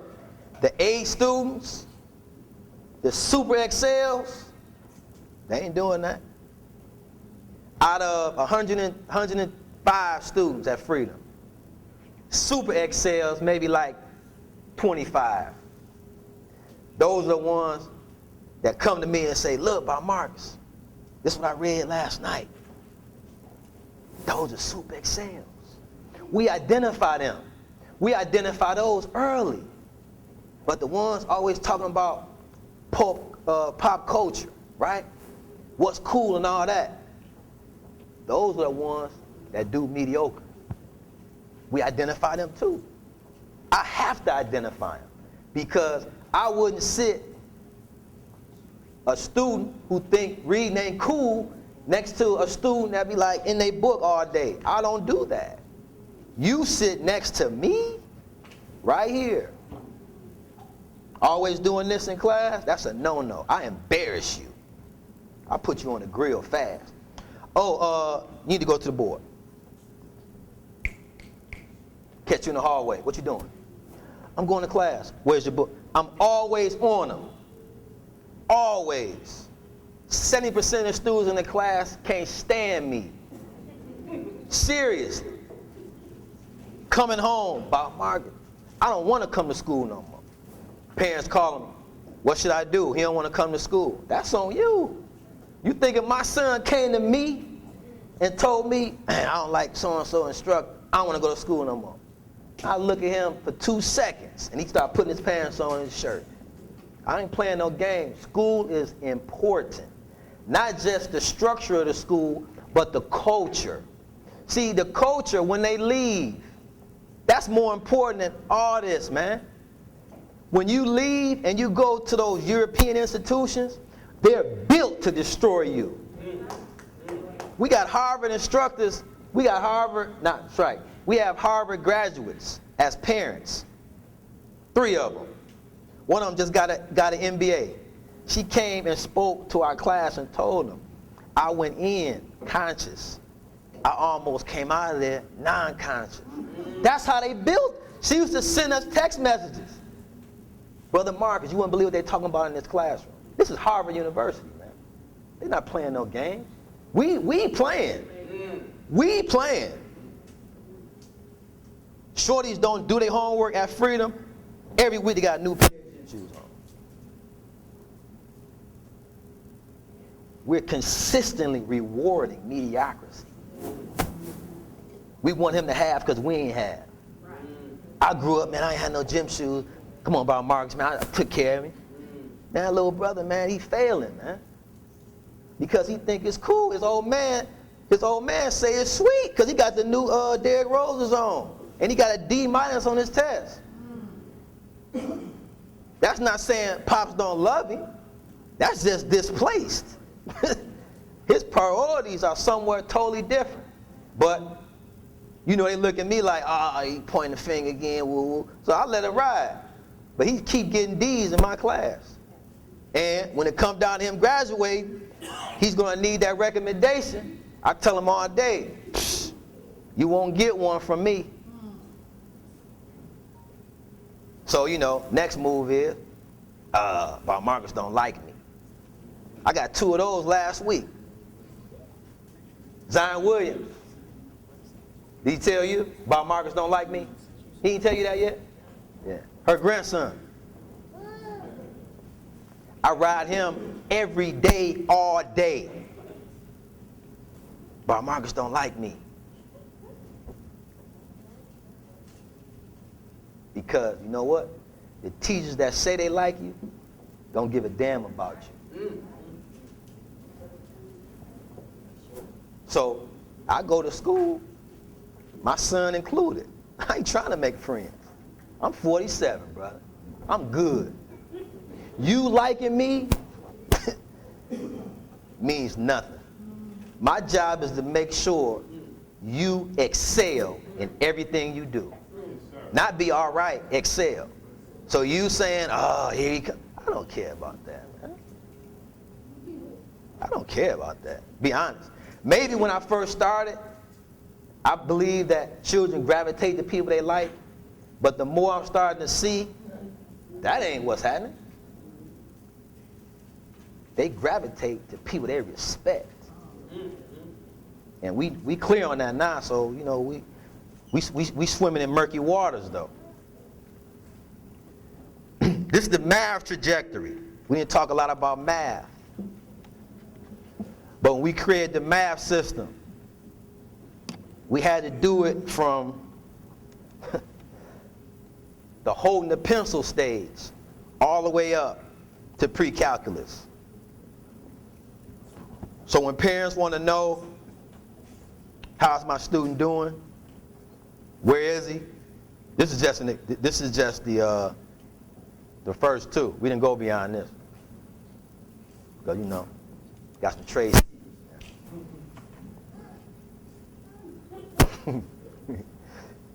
Some stuff you gotta call me up personally, I give them to you. But you know, that camera on, so a lot of stuff I'm not sharing. Yeah, since the camera on, check this out. And my homeboy told me not to say this, but I think it's important. We able to do things because community involvement. We do a lot. Our people actually care about what we're doing. But at the same time, we got people that steal, man. Right? So I had a couple of instructors, right? I'm glad the camera on too. I know one of them watching. So I had a couple of instructors. They say, you know, how we do things at the school, you know, we do it with fluidity, right? We've been doing it for so long, it looks easy, right? So we had one sister in particular, I ain't gonna put her out there like that, but she got it in her head that she can do what we do, and particularly what I do, right? So she decided she wanted to do her own school, right? She know what I'm talking about. Now all the while, first 3 years of school, she working for us, right? Taking care of her. So she like, man, I can do this, right? Tell some parent she think I wasn't aligned with. She said, yeah, I'm about to open up my own school. Why don't you ride with me, right? So one of the parents, she was like, yeah, all right, bet. When you gonna do that? Well, I ain't gonna tell about Marcus. I'm quitting. I'm quitting next Friday, right? I said, okay. She was like, I'm gonna do that with you. Get on the horn. Got a sister, woo woo woo, says she's gonna quit. all your materials, watch out, she's going to take them. It's all right. Sure enough, Friday come, say I'm sick. She got a son at my little school, right? She tells the people at the little school, we ain't going to be here on Friday. He ain't going to come in on Friday. We got something to do. A parent that said is going to ride with the teacher, she says, I'm going to see you on Monday at the new school name, right? My manager over there heard her. She said, what is that? She does the next sign. Yeah, you know what it was. So she hit me on the phone. She's like, look, make sure all your stuff's straight, because what's her name say she quitting, taking some stuff with you and trying to take 2 parents. I said, okay, cool. She wound up leaving. 2 years go by. I have a parent come for a visit. She tells me, yeah, I was just at your parents' school. I said, I don't have a parents' school. This is the first school we built right here. What you talking about? Oh, so-and-so school say you sanction them and y'all work together. I said, what? She said, yeah. They do everything y'all do over here. They say, ooh, salsa. They do martial art. They do this and that, just like y'all. I said, really? She said, yeah. I said, okay. 2 years later, tell you how the universe works, brother. Tell you how it works. 2 years later, got a pipe busted in their house, right? That they was doing in their house, little condo. The pipe busted, flooded the whole floor of the school, right? They didn't have insurance. One of the children broke their leg getting down the step, right? When he broke the leg, no insurance, the parents sued him. School went out of business. The next day, they had 5 students, right? One of the students sued. The student that sued, one of my students right now, been to school 3 years, and was telling me everything that was happening over there. The reason why I say this is, man, we may believe people are conscious and pro-black, right? And they may even have an idea of being pro-black and conscious, but they didn't have the character. Amen. That's all that is. Now, did she want to teach children? Absolutely. She probably loved it, but it wasn't no character. See, all you got to do is say, look, I want to be in this 2 years. I want to have my own thing. Man, let's do that. Because I'm not the only thing in town. I don't want to be. All I want you to do is say, look, I want to build. Whether you want to build with me or not, take these skills, move on. Because when you do well, I'm going to do well. So now when y'all come to an event like this, y'all might say, next week we're going to have her school in. So when she does her thing well, when I come back the next time, everybody benefits. But we don't always see it like that. We looking at it from a monetary standpoint. How much money dude making, right? Dude making this and that. I want to do what he's doing. First 2 years, I ain't get paid. My wife told me, homeboy, you want to do this? No, that's real. That's real. See, no? If you want to do this, we need X. If you can't do X, you got to think of something else. So when people ask me at these events, why it's not a lot of African-centered independent schools, right? Sacrifices, man, I mean, when you run down the line, you say you 35 years old. How many 35-year-olds want to give up? That's not a knock on y'all, but who really wants to give up saying like, look, I was put in a position where she allowed me to build this. You know what I'm saying? A lot of people, but then at the same time, a lot of people, they don't want to do it. On the real. This is an idea for them. It sounds cool. But when you really start getting in it, dealing with these parents, the children are easy. I get text messages from parents 1 o'clock in the morning for nonsense. Never a question about curriculum. I know they're watching. It's never a question about the curriculum. One parent talking about the bus. My son lost his money on the bus. What you gonna do about it? Come on, man. We doing all this, and they talking about the bus. That's what I'm talking about. The same standards they held me under, they don't do it for Mr. Breckenridge down at the elementary school, the white principal. We held to a different standard. We need this, this, and this from Bob Marcus. He ain't doing it, I'm leaving. Bye. Because the worst parents I have right now are the so-called conscious parents, man. Huh?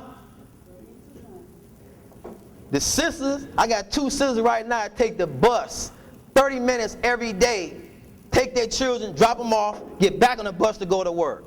They never late. Always on time. They ain't know nothing about being African. They ain't know nothing about, all they knew was, I got to get my son reading. But the conscious ones, right? So-called. They pull up. They want you to bend over backwards, right? For something that they feel you're supposed to give them. Like, I'm supposed to be doing this, right?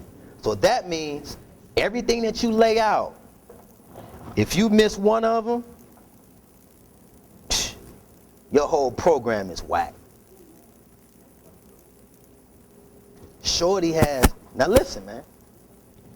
Little brother has 9 classes. He gets out at 6 o'clock. He's being charged $450 a month, right? He's in the 2nd grade. He's doing 2 languages, right? Parents say, where's your 3rd language? Why you don't have one, right? When we start to build organizations, if we don't have a mechanism in place that's going to deal with people who will always have a problem, we're going to have a problem. Because it's people that always have a problem. They always have a problem. And it's brothers and sisters out here putting in work. I'm not the only one. It putting in work. And we're saying the same thing. That parent who, Bob Marcus it was a chip in his floor. I'm out of here. On the real. Because what we got to realize too, black man right here, black man right here, what we got to realize at the same time, if our parents are used to giving their children to European women, they're used to giving their children to European men, then they're used to giving their children up to African American women. Now they're giving them up to males. Not only are they giving them up to males, us, it's 9 men to school. Now they're giving us money for that, right? So eventually it's going to be an issue with me. You understand the dynamics with that? It's always going to be an issue for that sister who has issues, or that brother. I had a brother tell me, I don't like how my son wants to be like you. Seriously. He's coming home trying to walk like you. He's saying the same thing. Not a brother has an issue. Right? Smart son, can read, do math. He has an issue. Yeah. But guess what? At the same time, when we start to do better, all of us begin to do better. On the real. Seriously. If we don't start looking at it on a communal level, It's not just me and my son. If that was the case, I'd just be teaching him. He has to be able to articulate culture, not just internal, but external. He has to come here in 2 years and do the same thing I'm doing, and better. If he doesn't, something was wrong with how I injected, right? On the real. You understand what I'm saying?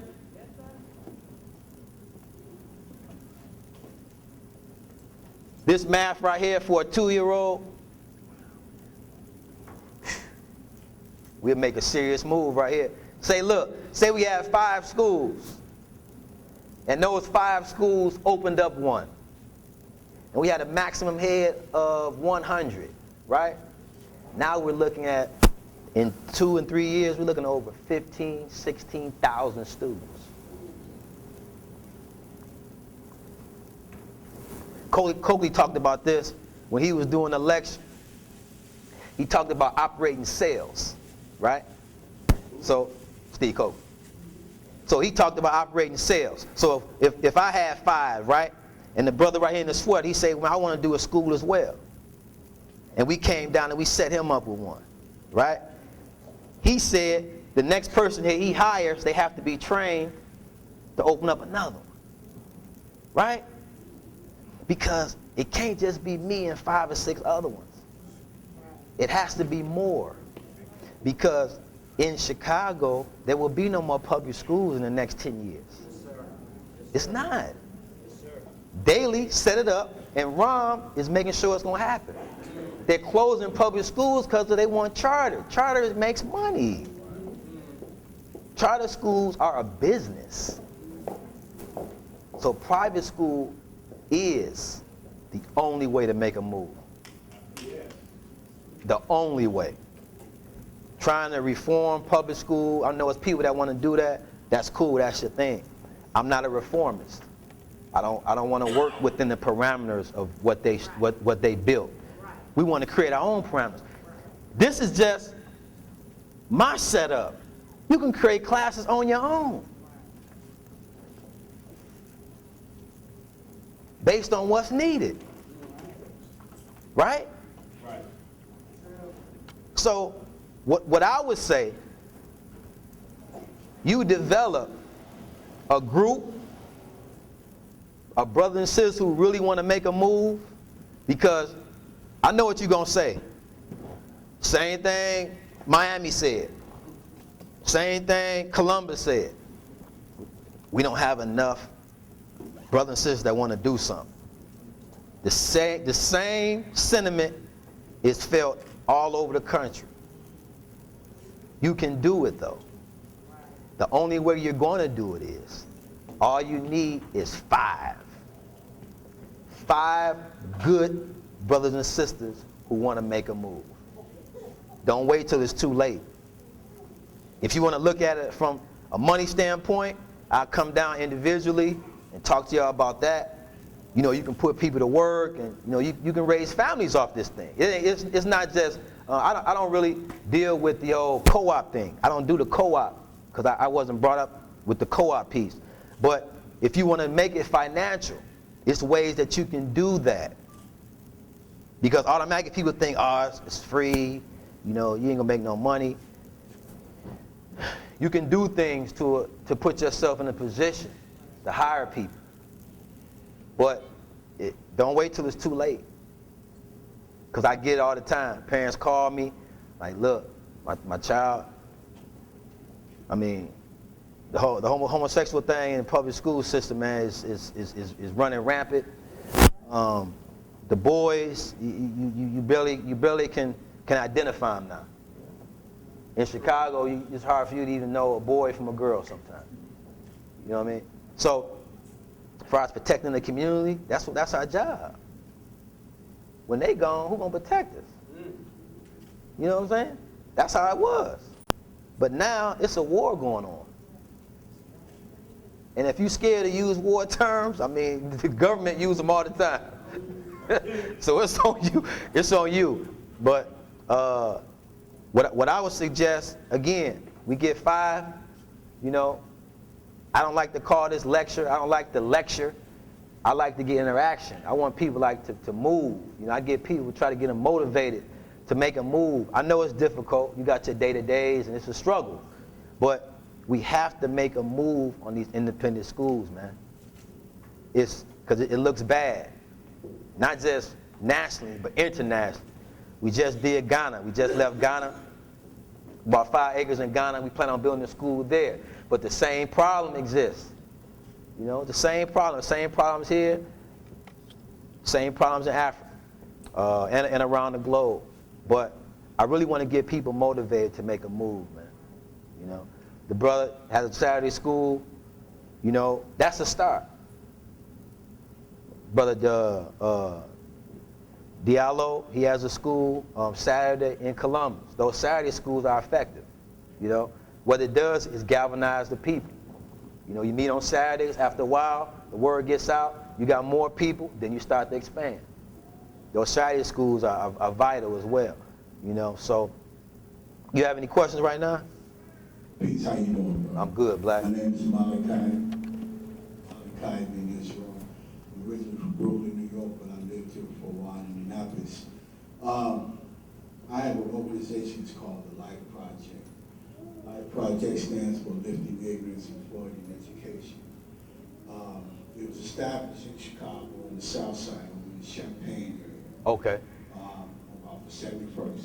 Okay. And we started out doing a gang outreach program. So we worked with a lot of stones, GDs, things like that. We still do that. I have a chapter here in Indianapolis that we just moved down here.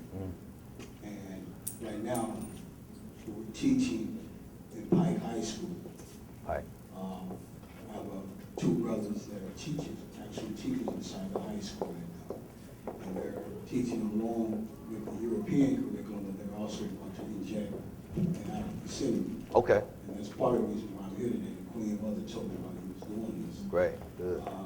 I want, after the workshop, we can sit down and build, see how if you can come help us, you know, get it more off the ground. Absolutely. Also, Absolutely. too, I'm a network security engineer. And so I want to inject a robotics program as far as where I want to get young African children to start thinking as engineers. I'm saying, and I was seeing that right there when some of the kids went to MIT. Yeah. I actually am taking a course now. I'm getting my bachelor's degree from MIT Oh, okay. in network security. Good. But I want everything that I'm learning from these Europeans. I want to give it to our people. Absolutely. Right. You know, so Right. That's all. Oh, I'll help you. I'll help you, brother. Yeah, yeah. Definitely. If you stick around till it's done, I'll get all my information to you. No doubt. Yeah. How you doing, Brother Kline? I'm good, Black man. What's happening? I just want to ask for advice for a first-year teacher in the Matrix. What would you suggest? Get out. Okay. I would. I'm just being honest because what I believe is going to happen, and we have some teachers in here. We have some 20+ year instructors in the class. What's going to happen? You're going to suffer from burnout. You're going to get frustrated, and now you're not at the point where you're bitter, but you will get there, because the principles and the structure fences you in. Even your ideas. It's going to be hard for you to even create ideas in that type of environment. I talk to instructors, man, every day. I've never taught in any other school but my own. So I really can't speak to how you feeling right now, but what I can say is, man, get out, brother. You young, seem like you already sharp. Man, be independent, bro. Straight up. Take some ideas and develop those ideas. Like the Saturday piece, that's a good way to move. You ain't gotta quit. Do something on Saturday. You know, get you a contingency and bounce, man. Straight up. All right, one more. Go ahead. How do you differentiate between schooling and education? Schooling is training you. Schooling is training you to do things traditionally.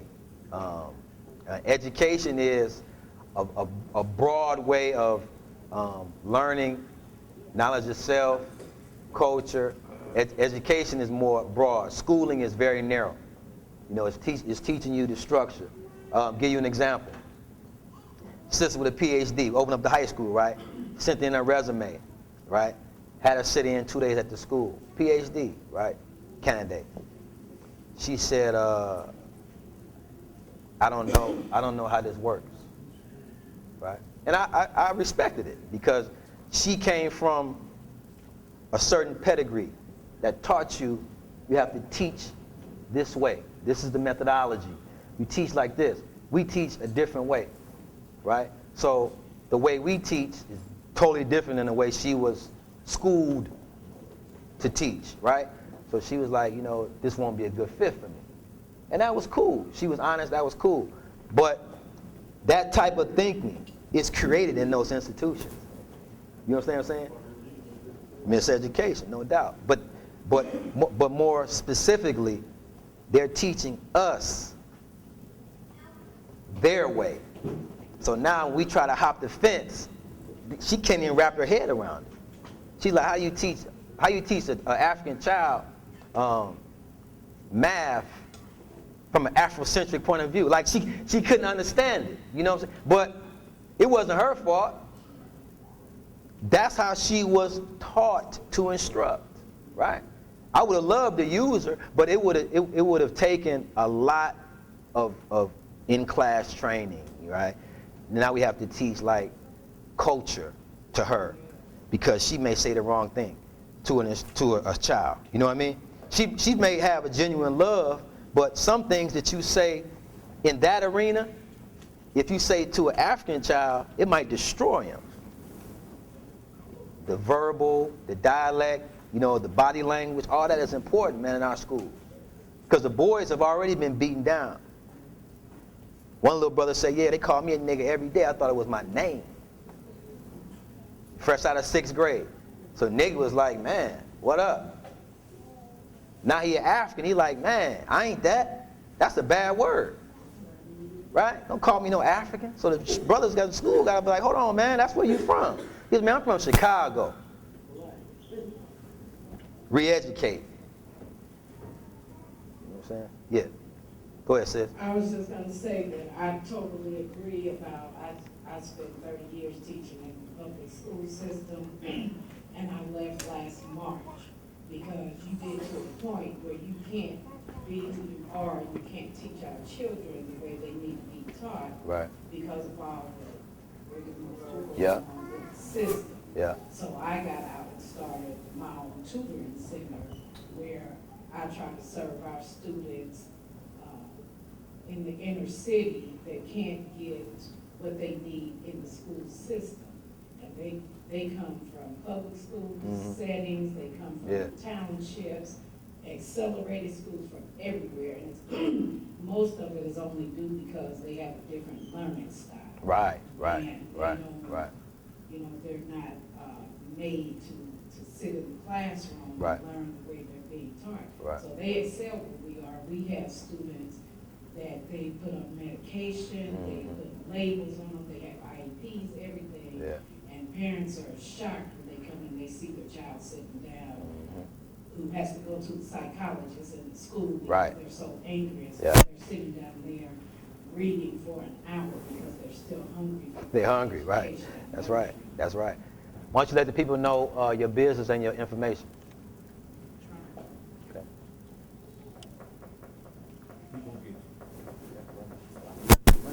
Yeah. Go ahead. Did you have some cards too, sis? Well, I have some flyers. Okay. But the flyers are not for the students that are running for adults because I can get students, but I can't get adults to come in. I got you. Right. I Once got a you. week. Yeah. Yeah. Okay.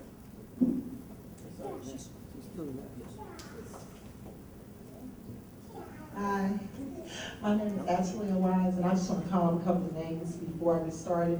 I am Pro Performance Learning Institute, and I just want to kind of piggyback on what you said. Piggyback? Especially about, We vegetarians. Okay, piggyback. We vegetarian. I don't eat meat. Sound right with me. Okay, so Kanijah, Kamara, Kamaya, Maya Tony, Kalea Proctor, Khalees, and Clarence. Will you please stand up?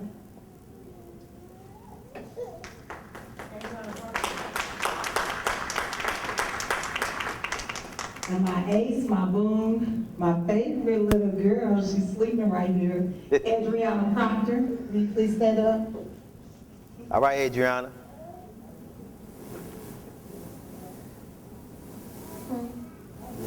Right on, Adriana. Okay, give me the names in order. All right. Khalees. I'm Kalia. Kalea. Kamaya. Y'all sisters, right? Kanijah. Kamaya. Kamora. Clarence didn't stand up. Clarence did not stand up. Yeah, Clarence was up here with me. You was up here with me, wasn't you? Right on, Clarence, if you stand up. Maya Tony. There she is. There she is right there. Can we get a beautiful smile, Maya Tony? They all came out today. Good. Because they're extremely proud. We've watched your videos. We followed you for almost 3 years. Good. My parents are very aware of you. We are proud of you, and we Thank want you. to thank you for taking the time out and coming. Thank you, today. thank you, thank you, thank you. Y'all not clapping? Why y'all not clapping? We are also comfortable with the historic journey, and we're proud to say that. Good. And we are honored to know Baba. Look back here, everybody, Gary Holland on the camera. Yep. We are honored to know him. I just want to say that when you mentioned homosexuality in the schools, that right there is so important for us to understand that this thing is so serious that I don't want us to look past that. I don't want us to think even about curriculum before we think of homosexuality and hypersexuality into the school buildings, because I think the first thing we should know about the educational system as it stands today is it has failed. It has failed. So I know it's failed because I have 4 adult children in here, young, grown adult children in here, and I'm extremely proud that they made it out. But I fought hard. Sometimes fought with a stare in the stands when everybody was against me. Nobody liked me in the school buildings. In fact, one time when I walked in the school building, they said, Miss Proctor's in the building, Miss Proctor's in the building. And the only thing I can remember is I watched the show when I was younger. It was Mr. Carter, I think. He was Coach Carter. Coach Carter, yeah. I said, wow, this is an honor. Right. You know, I mean business about my baby. No doubt. And I'm not playing no game. Yeah. And now I understand I've turned them over to you, and I made a horrible mistake. We won't make that mistake again. That's not a mistake we'll make again. So I think that one thing we can do is get to know who's who in this room right now, and we need to find out where their agendas lie and partner up with them and find out if there's something we can do with one another. The sister over here in the corner, she's right off 38th Street with the tutoring service, and she's already spoke about it. Man, she's on fire. Yeah. She will be someone that you would need to know, because discipline is a must and a plus, right? When this brother stood here and he said, I don't play no games, how can we? We don't have time to play no games. 1968 Panther Party. 2 sisters leaving the free breakfast program, right? Police roll up. Where y'all coming from? Panthers giving away free food. He said, you know those guys, they Marxists, right? They said, I don't care what they are though. They feeding us, and if you mess with them, we got something for you. The whole point of that was, it doesn't matter to those 60% what my ideology is. That matters, right? When I get those parents to come in, like I mentioned earlier, those are the ones who want to be involved. Leading parent committees, right? They always want to help the school. They want to paint. They want to clean the floors, right? Those are the ones that keep us together. The other 40%, they don't care. Because out of that 40%, maybe 25 or 30, they're only there because the other school was about to put them on medication. Medication runs very high in our area, right? Most of the children who are on the borderline between getting on medication and being kicked out of school, they send them to us. So when we get them, you already know it's a problem for the class, right? Little brother, he's already been a problem, almost about to be medicated. So the parent is like, you last ditch effort. So That mindset going in. Really, if he wasn't getting on meds, he wouldn't be here anyway. I got something else to do with my 450. The dynamics. So when people, again, figure out it's not many of us around, it's not because we don't want to do it. It's the parents. The parents, brother. If I had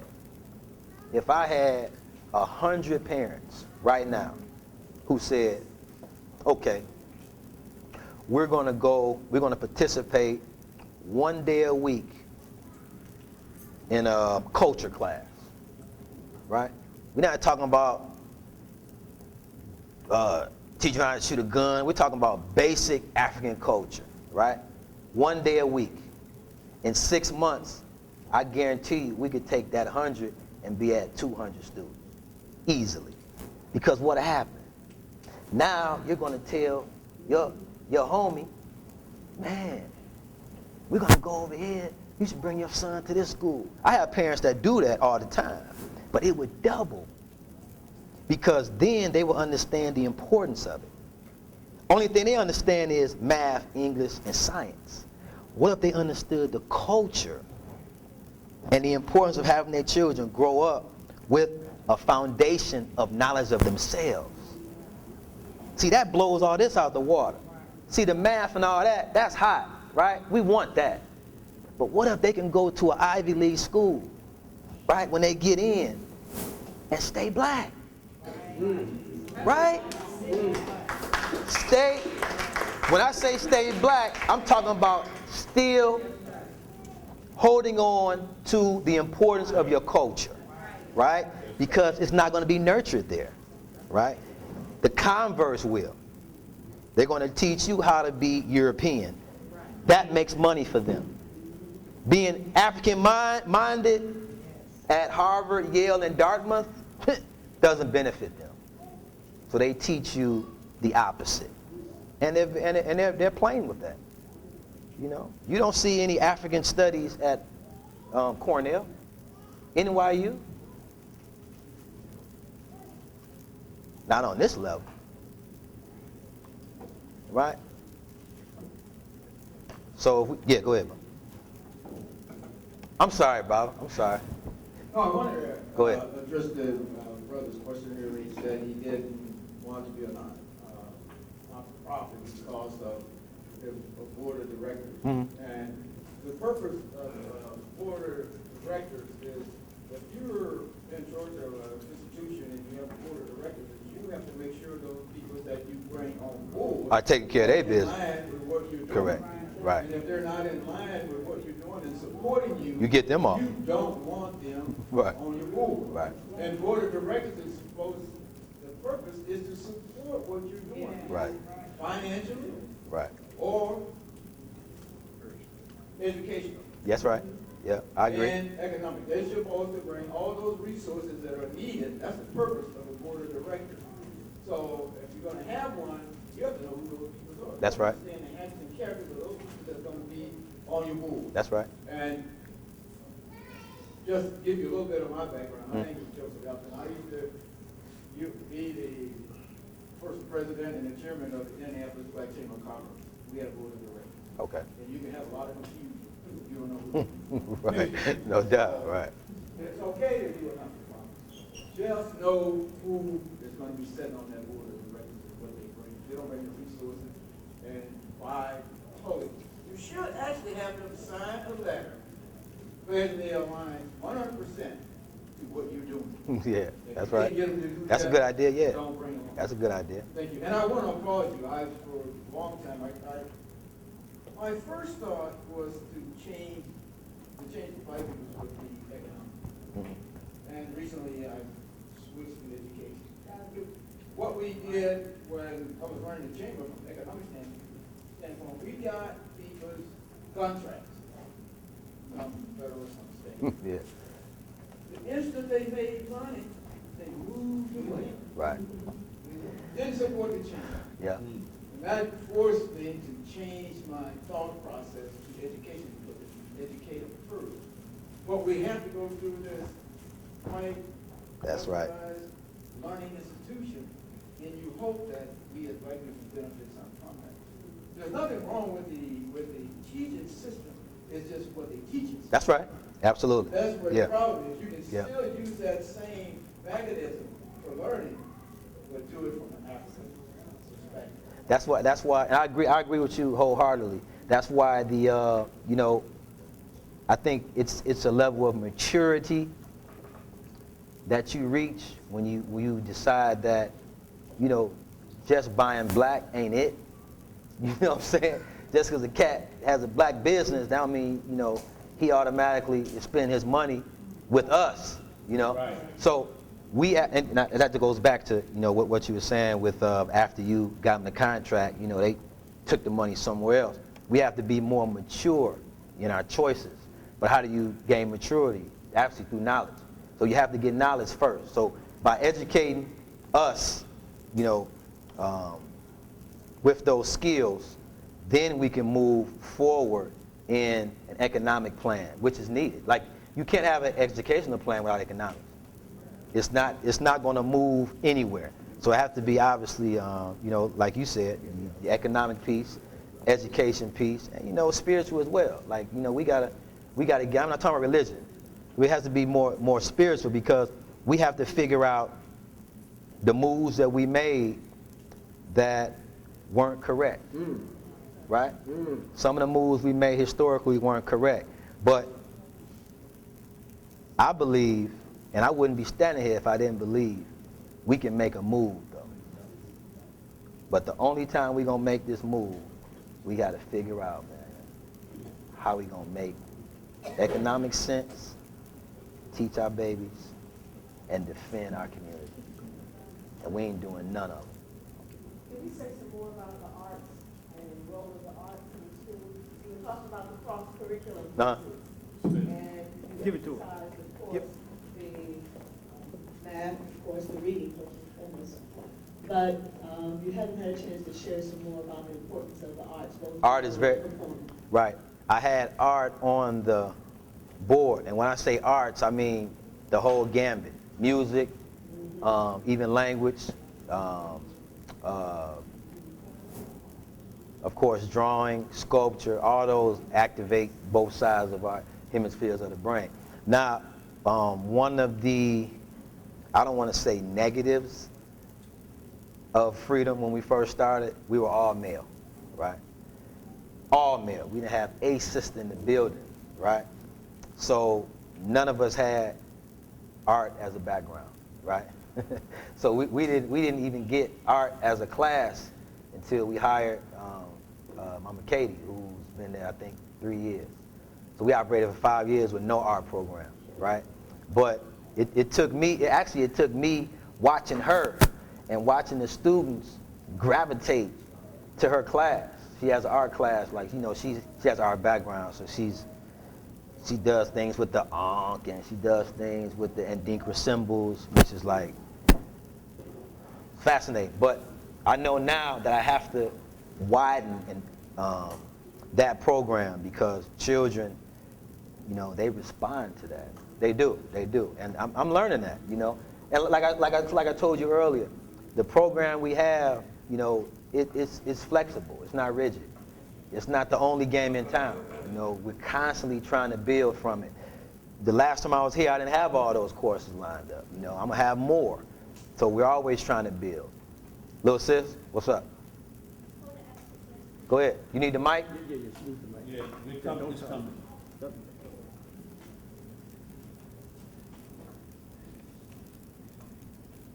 How did the idea come to you to build your own school and teach?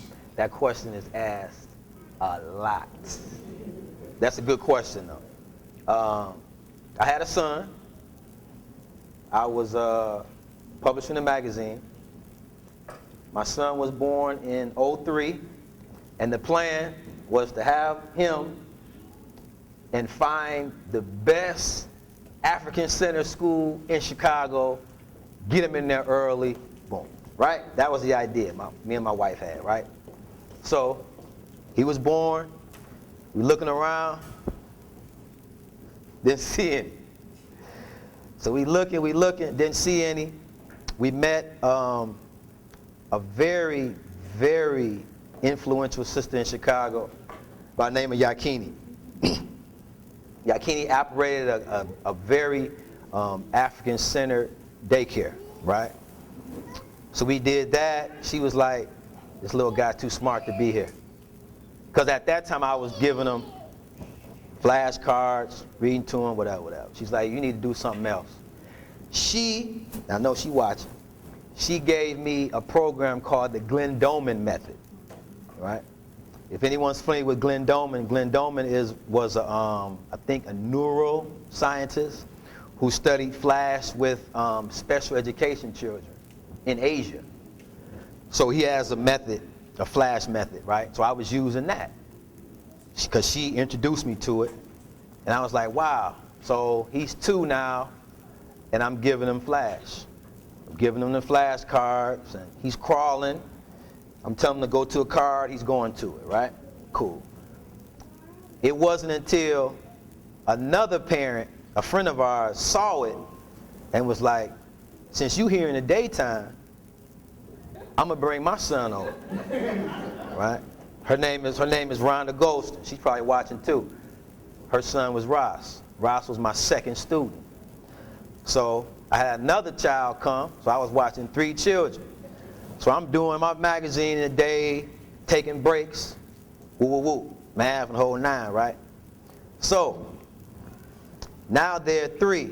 Ross is born Juneteenth. He's born June 19th. My son's born March 14th. So they're months apart. So I'm still giving the information. They getting smarter and smarter and smarter, right? So I'm taking them to the grocery store with me, and I'm taking magazines off the rack, telling them to read them. They're 3 now. So people are like, oh, wow. Ooh. So I get some business cards made. I ain't tell my wife yet. I get some business cards made up. She sees them. She's like, if you want to do this, let's do it for real. So we get the basement done. This is 07, October. We get the basement done up, make it look real nice. Did it look nice? Yeah. Did it up real nice, right? We said January 2008, we're going to get this done. Grand opening. So we had people come to our house, they visited. I had my son, y'all probably seen my son video. I had him come up. This is my same leg. I had this in 07. Same thing. I had him come up to the parents, show him what he could do. I think we had like 15 parents sign up. So now they're 18. I told you earlier, my wife was like, you need this number. We got these bills. So if you want to do this, we need this number. So I said, okay, cool, I need 2 more students. Once I get 2 more students, I can operate how I want to operate. I can hire 2 people. So we got 2 more students. We had 20. Our first 3 months, we had 20 students in the basement of our house. So we did that. We operated like that for 08, 09, 010, January. The same sister, Yakini, she had a house 2 blocks away. She said, you can go in and have that. You got too many students in your basement. She was right. It was jammed down there. So we moved from there to our house to that whole house. We operated there for like a year and a half. It's a funny story. I got to tell this story. We had a sister across the street from that house. She spoke to us every day. She saw children coming in. Hey, brother, right? I live next to the fire chief. He's still there. The fire chief saw me going to my back porch. He say, hey, Kline, we getting calls over there at the house you in. The lady across the street say, it's a fire hazard. He the chief. So I go down to his house, we 2 doors away. I go down, I say, what? He say, yeah, man, we got two guys gonna come over there and see how many you got over there. I'm gonna give you a heads up. This was Tuesday. He said they're gonna come on Thursday. I was like, cool, good looking. This is the same lady. Same lady that spoke to me every day. She was a teacher at, stop laughing. She was a teacher at an African Center school in Chicago. She was a teacher, right? Now, Come to find out, she came by for a visit, but she came by to scope things out, right? That was cool. Nah, I said stop laughing, brother. So when she came, when that Thursday came, I let all my people know, Blase Woo, on the lookout, right? So that day, I go to school, coming off my break, it's a tall guy standing in front of the school, the house, right? So I said, oh, this must be the fire people, right? He got a suit on. He like 6'7". If he watching, he knew what I'm talking about. Super tall, right? So I was like, excuse me, brother, can I help you? He was like, look, I own this church on the next corner, right? Two of my, two people in my congregation go to this school. Can I come in and see? Because he's saying so much about this school. I said, all right. I'm still thinking about this fire guy. I said, come on in. So I show him the school, right? He was like, take a walk with me. Okay. We walked to the next block to his church. I don't know what's going on. Walked to his church. He showed me the basement. He said, what you think? I said, it's big. First, I said, it's big. You get a lot of people down here, huh, Rev? He was like, yeah, it's yours. Straight up. Hold on, we ain't done. He said, it's yours, right? I said, what? He was like, look, I got a board of directors I meet with, and the trustees, I meet with them on Friday. My word is gold. If I say it's good, they're going to go with me. You can move your school down here. That was Thursday, right? When I walk back, I say, man, let me think about it. I got to talk to my wife. He was like, all right, cool. It's on the table. It's up to you. I go back. Fire department ain't come. Friday, I tell my people, we up. Tell my assistant director, Philip, I say, man, let's get all our stuff together. That's when her son came. Her son, my director right now at the other school, my brother-in-law, came that following week. When we moving our stuff out, fire department come in there. We move out, that next Friday, we been set up, fire department come while we moving our stuff.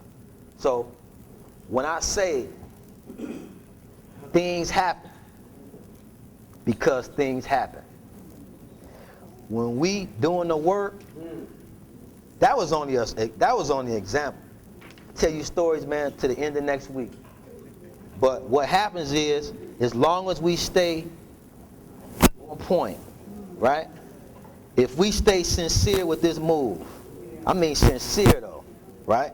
And it ain't easy. It ain't easy. But when we stay sincere, things like that happen, man. You know what I'm saying? It happens just like that. We stayed in the church. He wound up leaving. Pastor Ford, if you watching, it's you. Pastor Ford wound up moving. He moved to Boston. He said when he left, he said, man, the trustees don't want y'all down here. He was leaving. He said the trustees don't want y'all down here. They were trying to get us out of there, right? When he left, I'm leaving the school again. Driving home, it's a snowstorm. I pull over, right? Call my wife up, say, man, I'm gonna be late, woo woo. She was like, somebody just called you in the house, at the house. Called his number back. I call her number back. It's a friend of ours, a friend of a friend, who owns the school we in now. He said, can you come over and look at this building I got? I can't rent it out. I said, I can't go nowhere, now it's snow. He said, can you come tomorrow, right? The trustee meeting was in 2 weeks. They was gonna put us out because they was mad already. So I thought I was slick. I said, what I'm gonna do is, when he told me we had to move, I started another school two doors away. That was a school of literacy. I created that school thinking we ain't gonna have a spot. But the new guy, he say, all this up here, man, you can have it. His name is Roderick Gardner. He's my landlord right now. He gave us Freedom Home Academy where we in today. We left the church and moved right into it the next day. So, I'm not worried. I'm not worried right now. Because things happen when things happen. You know what I mean? Yeah. Housekeeping, just a minute. Thanks for everybody's patience. Appreciate you. Coming to you. Just keep your hands up. Brother Marcus. Karibu. We had come, at least I had come full circle Mama Tanya over here, besides me and my husband, were my children's first teacher. And then she had Marcus. Yeah. At that time, she was married to Mickey Roseman, who was one of the most wonderful persons in the world and my best friend.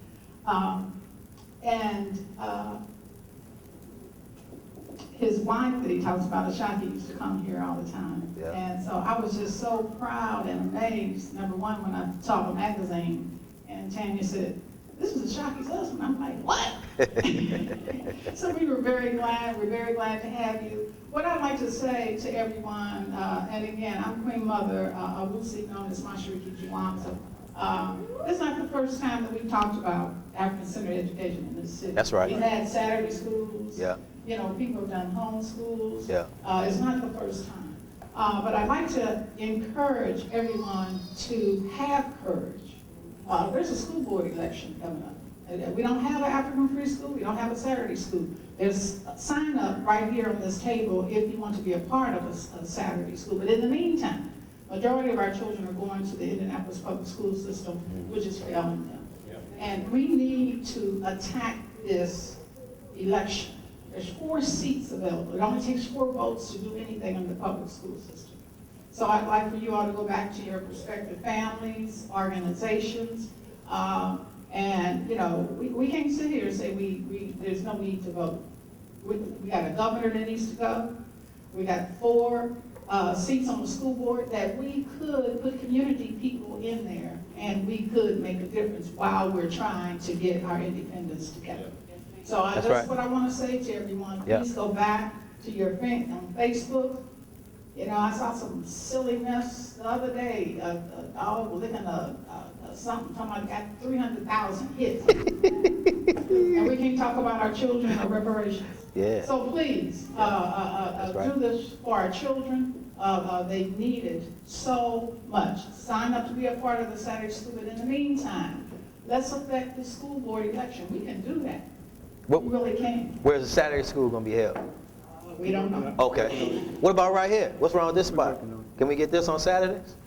I think we can come together and work out a place that is most suitable for our needs. All right. Yeah, well said, brother. Brother up there. In other words, no.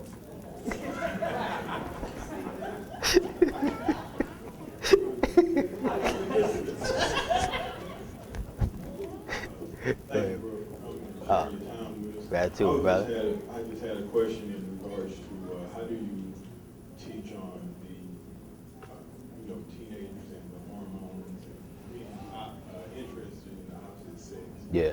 Because I was just thinking, you give the child the knowledge of self, and then they end up being interested in somebody that don't have knowledge of self Right. down the world. Right. How do you touch on that, or do you? I do. That's a good question too. What we decided to do was we had so many parents requesting that we continue with the children instead of giving them to the high schools that they have available now. That's why we started our own high school. So the high school will have not just a rites of passage program for a particular time, but it will be a rites forever, right? So we start the rites in the 5th grade and we continue on to the 12th. I think too, the all-boys school, I never, prior to me developing the school, I always thought the all-boys school was like a lame idea, right? Until I started teaching boys and girls in the same classroom, right? And I figured out that it is a good idea, but at the same time, what's the flip side of that? You know, we have all boys schools and they're being inundated with that thing too. You know, so we pick our poison. But I believe that with a strong rites of passage program, teaching the young brothers and sisters mechanisms of childhood, you know, constructs, things that you're not supposed to do. Why? Because of culture. I think culture acts as guideposts for bad decision making and good decision making. You know, you don't just say, oh, I don't do that because my father didn't do it. You know, you don't do it because that's not a part of my culture. You know what I mean? So I think that coupled with the fact that we have to be, lifelong mentors. Like, we have to live how we walk because our children identify that. You know what I'm saying? They rock with that.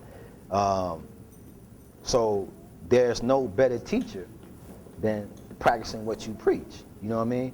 So I think at the same time, while we're giving children knowledge of themselves, applicable knowledge, we have to actually put a structure in place where culture is the mechanism that allows them to make proper decisions, right? And it can't be the other way around. You know what I mean?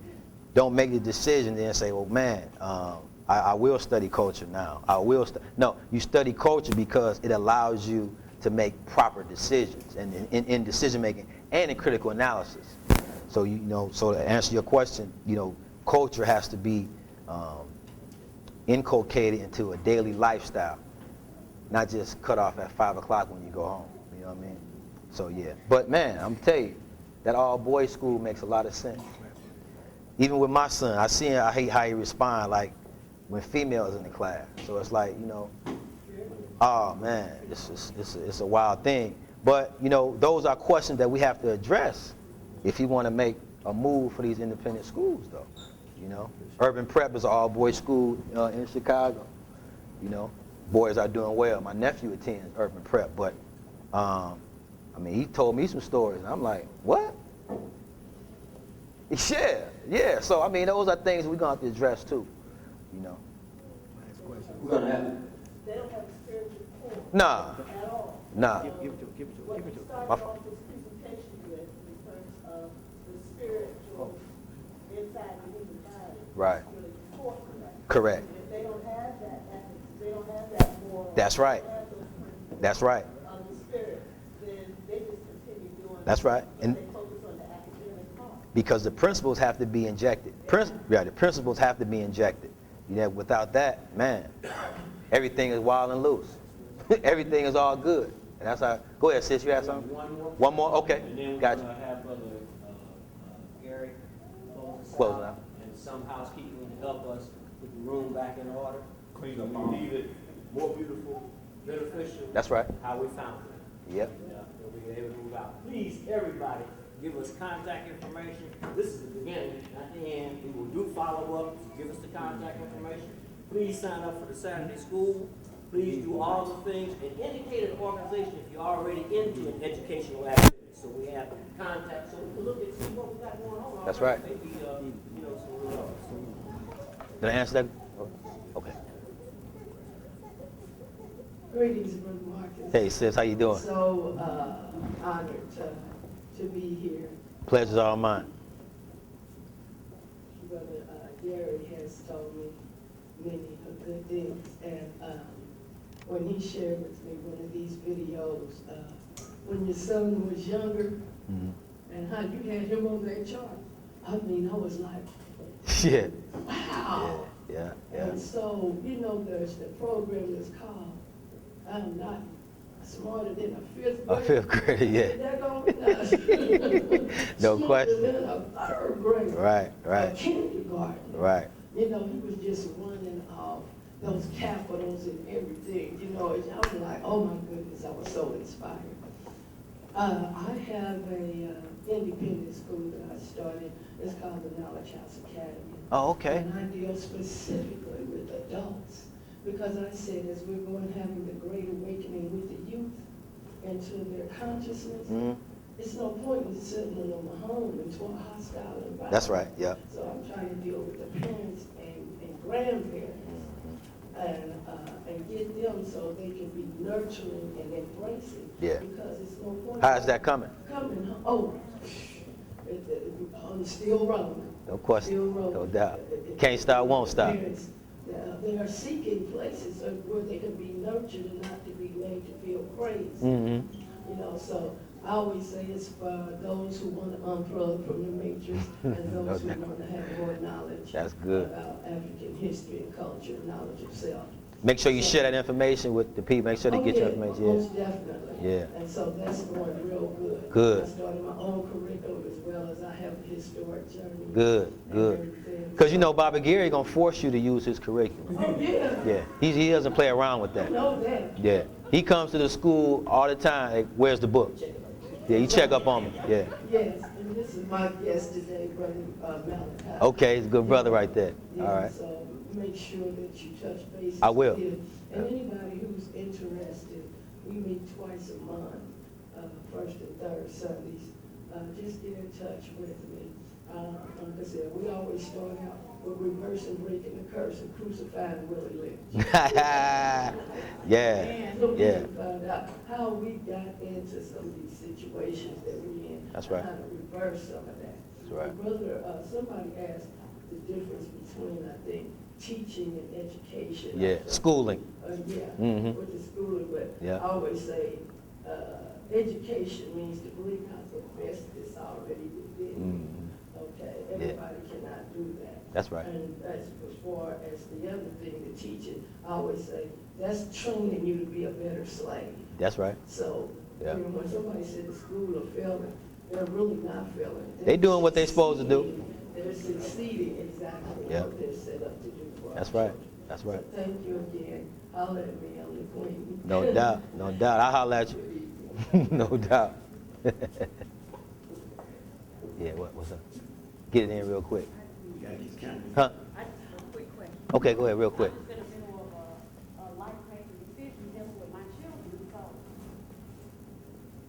trying to keep them out of the public school. I've been trying to homeschool, like this, my husband called me, I've been trying to homeschool, and it's been on and off. Yeah.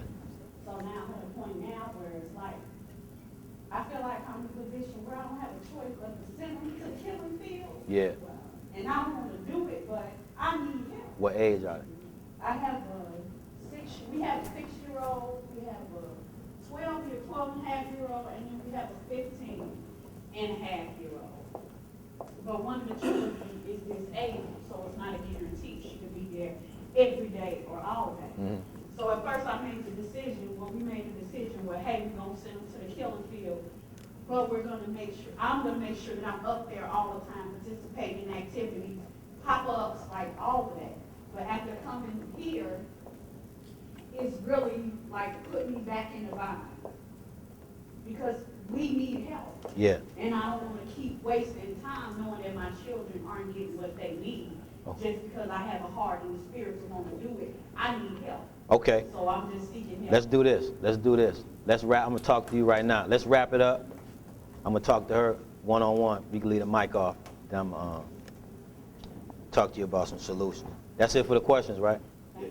Okay. I want Thank to thank you. everybody for coming out. I want to give Brother Marcus a hand.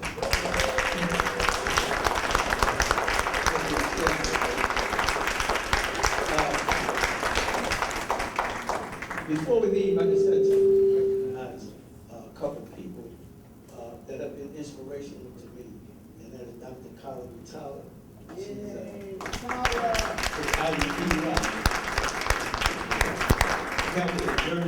Every time I come here, she's here too. Yes. Yeah. Thank you. Jomo Matei. Jomo. He's a science, STEM, for the IUP, African Center. Okay. Marsha Bennett for coming. Marsha Bennett.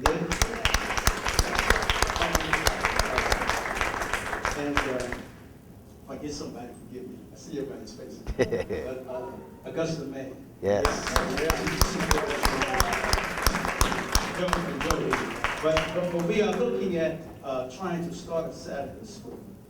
But it's going to take, as Brother Marcus says, a commitment. Okay, and we're serious about this. So this is the beginning, okay, of that process.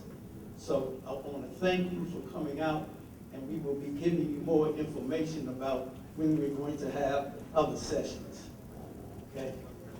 And we need your input as a community, okay? So again, thank you. And if you have some a time that you want to spend with Brother Marcus, go ahead, but we got to be out of here like in a few. Okay? Thank you, Rick. All right, G.